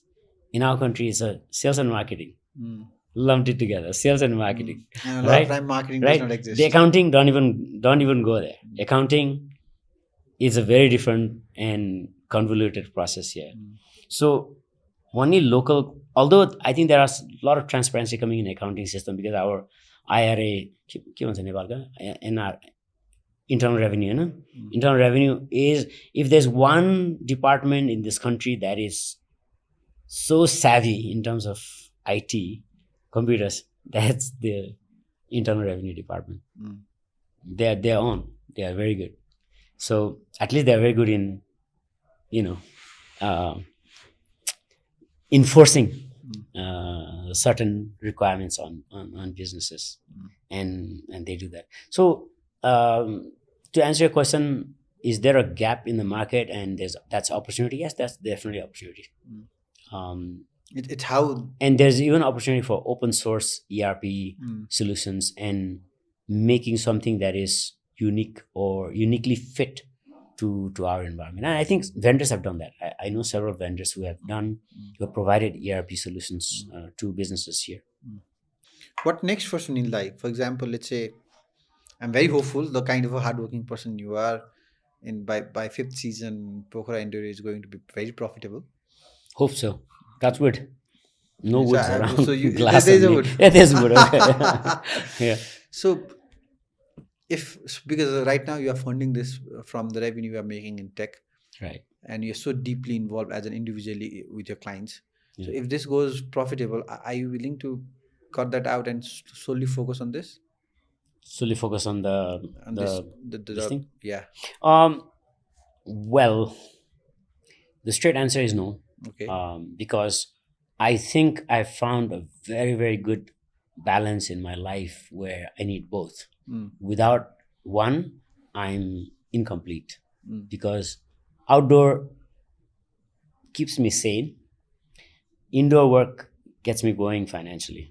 But provided that the outdoor is making you money, enough money, so that you don't really need to invest your time anything anywhere for the money at least. That depends on how nicely I have soft landed my customers' work. Because if my customers still demand that I be around for their projects, I'll continue to work with them. What would be an ideal life for Sunil in next 2 to 3 years? The most ideal. It might be very difficult to I'm achieve. already living very ideal life. I'm not going far into the future where, oh, I wish I could do this and I could live like that. A lot of people say, oh, when I retire, I want to build a nice gym house somewhere and just cycle and then go into town to buy But some. would not. It's not like that. My ideal life, I live every day. Of I live course. every day my ideal life. And that's how I get going. No, for It's example, my ideal life right now. the answer I was expecting. Uh-huh. Anup, if I can do a trail thing once every month or twice every month, bringing people all around the world, And if I can build a series of trail that we do a trail in summer season, we do त्यो a त भइ trail. नै रहेछ नि त त्यो त I'm doing it right now. So But you're doing I'm two bringing trails a people. year. Yeah, 2-3 trails a year. That's building, especially for the race. But I'm still bringing people to ride other trails. I'm not just focused on my trail, Pokhara Trail. I go to Paplu, I go to Nagarkot, I go to so many other trails to bring in other riders and ride around. So I'm doing that. So Okay. it's not like ideal thing in the future, but I'm already doing all of that. You have already found your Zen space, oh? Absolutely. That's why you're always smiling. झन्डै सर्काइदिएर त मेरो okay next time मैले coffee चाहिँ मुखमा राख्दा केही नभन त्यो चुप लाएर बस्छ यार या सो my ideal life is now. I mean, I believe that you can't keep something for the future and say, oh, I would do this, some ideal. What is ideal? You live now, and you want to do things, you do it now. That's ideal. That's a very powerful statement. I don't know. That's how I feel it. Yeah. I wish I could say that for me. Why not? I'm sure you could. So if somebody who is watching this podcast, they want to build, because I think I whatever you're doing. So a couple of months back, I hosted Siva Dhakal. He's quite a popular name in tourism. He runs a Royal Mountain Travels, and he also has a community homestay project network, Right. where his approach of building a tourism industry is bringing community in the center, and not just selling mountains and rivers, but also selling the experience. For example, The software. This is what I talked Exactly. about earlier. And I think the hardware alone doesn't cut it. You need to blend the hardware and the software and find the center of excellence. That's what I'm saying. And he invited to me in one of those events of community homestay network, and there was a couple of panel discussing happening, and one of the conversations really took my attention, where there was a foreign writer and somebody asked, so when you write a story, when you write a travel story, what is the most ideal form of story? How does a story really become successful? And she said, if the loudest voice on that story is about the people in the community, I think that's where it becomes successful, because the tourism at the end of the day has to empower the local communities. Absolutely. And I think when I'm talking with you, you're saying in no different, but with a different language, with a different choice of words. We're bringing people around the world, cyclists around the world, and then empowering these local communities with their maybe चाहे त्यो उनीहरूको अचार खाइदिएर होस्, उनीहरूको तरकारी खाइदिएर होस्, या उनीहरूको होमस्टेमा होमस्टेमा बस्दै होस्, anything. नयाँ भर्खर बनाएको लजमा चाहिँ इन्करेज गरेर होस्. Exactly. र अर्को पनि भने नि जुन नेपाली राइडर्सहरू त नेपाली एथलिटहरू त Nepali Riders couldn't go around the world and compete because of visa issue, a cost issue, or whatever. But if the world cyclists come here, world को talent यहाँ आयो भने नेपालमा यहाँ compete गर्नलाई के गाह्रो हो? They get the platform. So it's also about a platform where our people, our athlete, our software could test themselves with that, foreign talent. That's what it is. Exactly. So I really wish I'll figure out a way to contribute to whatever you are doing, right? To that, thank you. It's a pleasure, because I think one of the reason what excites me about this. So did I manage to bring you in our networking fold? You haven't. Not yet. Not yet. Okay, I'll try harder next time. Please do that. Yeah. And one of the reasons that excites me doing Doers is I think the kind of people who are trying to do so many things, and I think I want to play my part by putting a spotlight with whatever I can, however I can, and if I can connect the dots, I think that's a successful. You are. The way I see it, I mean, you have already put in 6, 7, 8 years of hard work into building this networking phenomenon, I would say, and you've connected a lot of amazing people. And I think your business is also about people, because you are always highlighting the story of an individual or a group. And I always say every business has a face, and you are the face of Doers. I could be the face of Pokhara Enduro, and similarly, whoever came and sat with you on this platform, they're all faces of their enterprises, and it's easier to connect that way. And so you've done a phenomenal job in bringing all of this together. Keep doing what you do. Thank you so much, Sai. Amazing. One work. last question. Why were you so private for so long? What do you mean private for so I mean, long? like, I can't find much about you on internet. If I Oh, personally, Sunil personally Sharma. speaking, yes. Yeah, I was too busy promoting, too busy promoting Pokhara Enduro, Yak Ru, and so many other businesses. I never uh, felt the need to bring my face, Sunil Sharma, in the front. But what? But I was doing that tacitly, right? So I was running events. I was the race director. I was marketing. You're I was already the going events. face. So You're always the face, right? yeah, but there was no need to promote myself, and I also didn't want to create a brand confusion, because Mm, if I'm promoting Nepal Sutra, mm, it was Nepal Sutra. It was mm, promoting Pokhara Enduro. It was Pokhara Enduro and mm, Pokhara Enduro alone. mm, There's no room for competing character, mm, So I didn't want to create a brand confusion. mm. That's the And reason. and do you still feel that, for example, let's say if you go loud and about Pokhara Enduro and this adventure cycling, maybe you are also creating a confusion about Because Sunil as a tech guy who provide tech services versus Sunil as a guy who has this whole global event where he brings cyclists. Is do you also go through that confusion that? no, I don't go through the confusion. I'm very clear with that. That's why I do not want to create a brand confusion to other people. So if I'm doing something as a Sunil, I'm Sunil. If I'm doing something as a Pokhara Enduro, Mm, I'm Pokhara Enduro.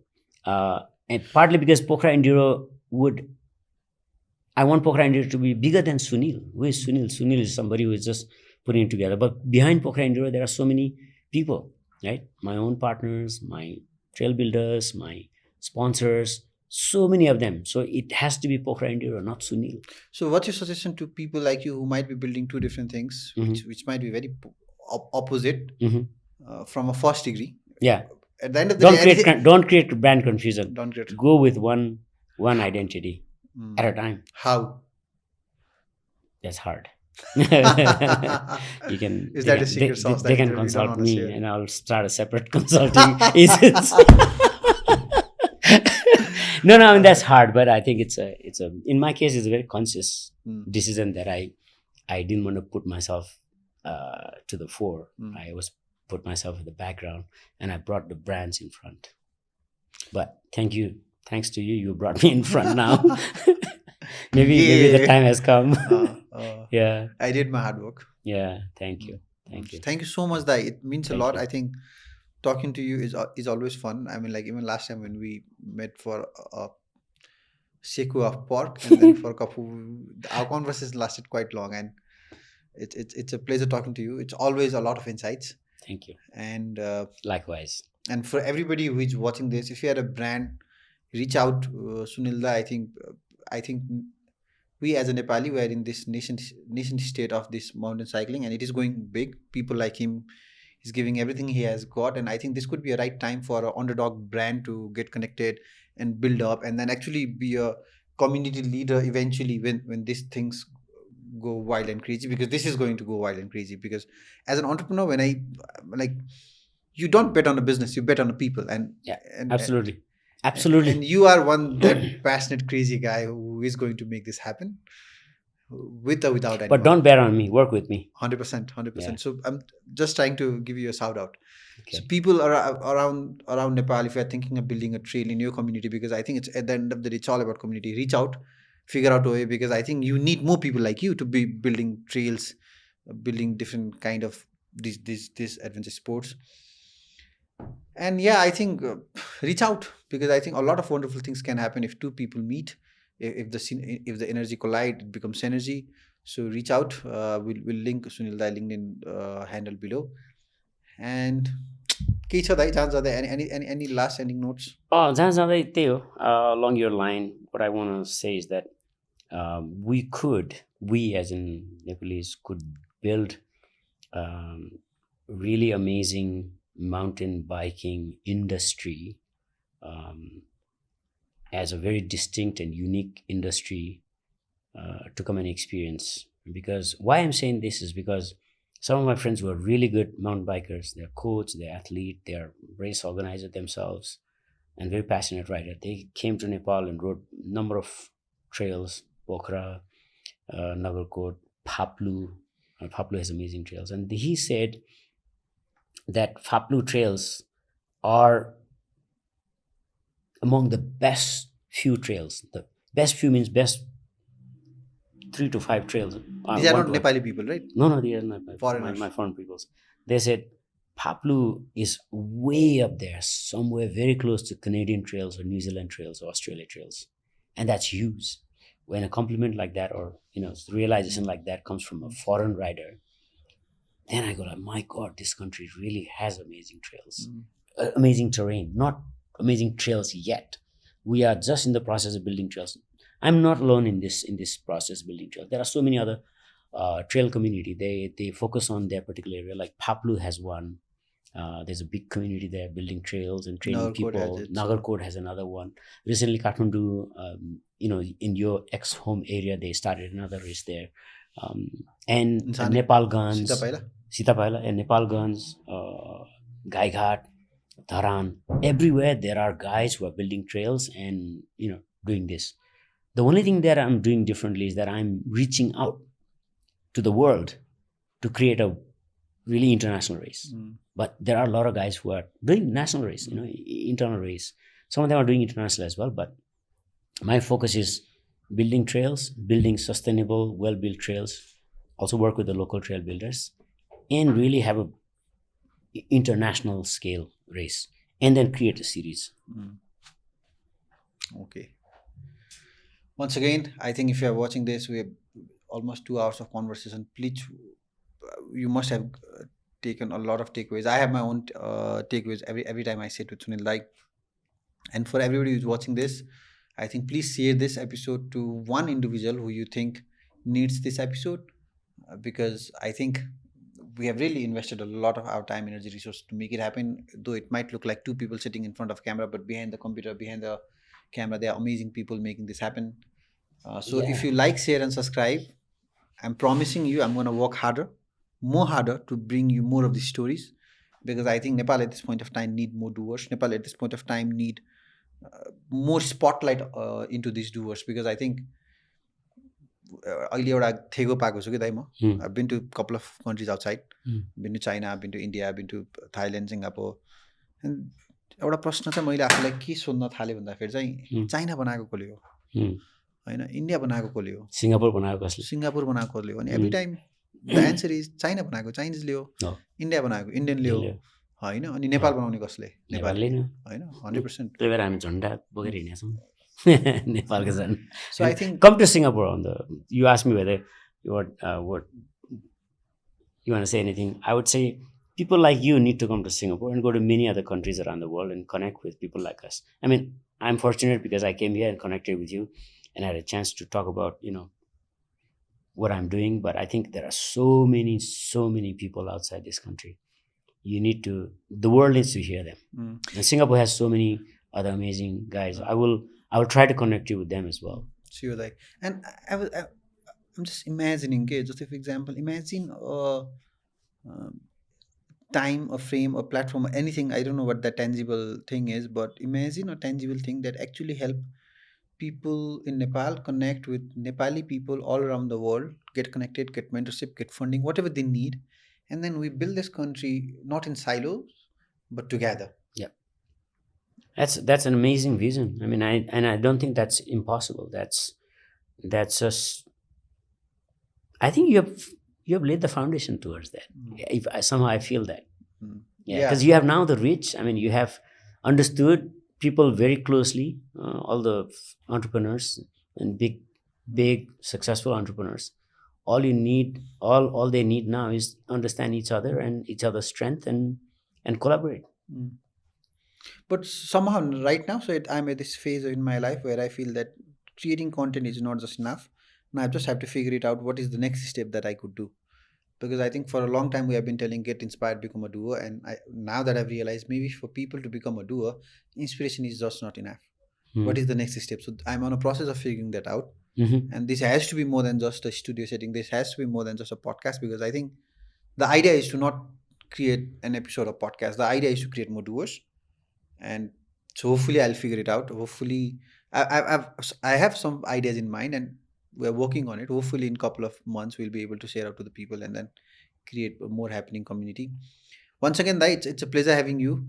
And for everybody who's watching this, there's amazing people behind the camera, behind the competition, making this happen. I'd like to thank our production company, We Find Us, for making this happen. We Find Us is one of the largest B2B content producer in Nepal. We produce tons of content. We help brands reach millions of organic reach. So if you're, as a business, wants to expand digital, if you are confused with digital marketing, because I think a lot of mumbo jumbo lately around digital marketing, we help brands create content that reach millions, build sales, and build a digital footprint.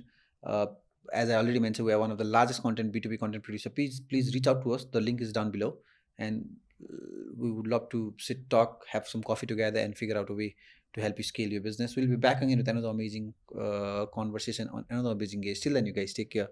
Bye bye.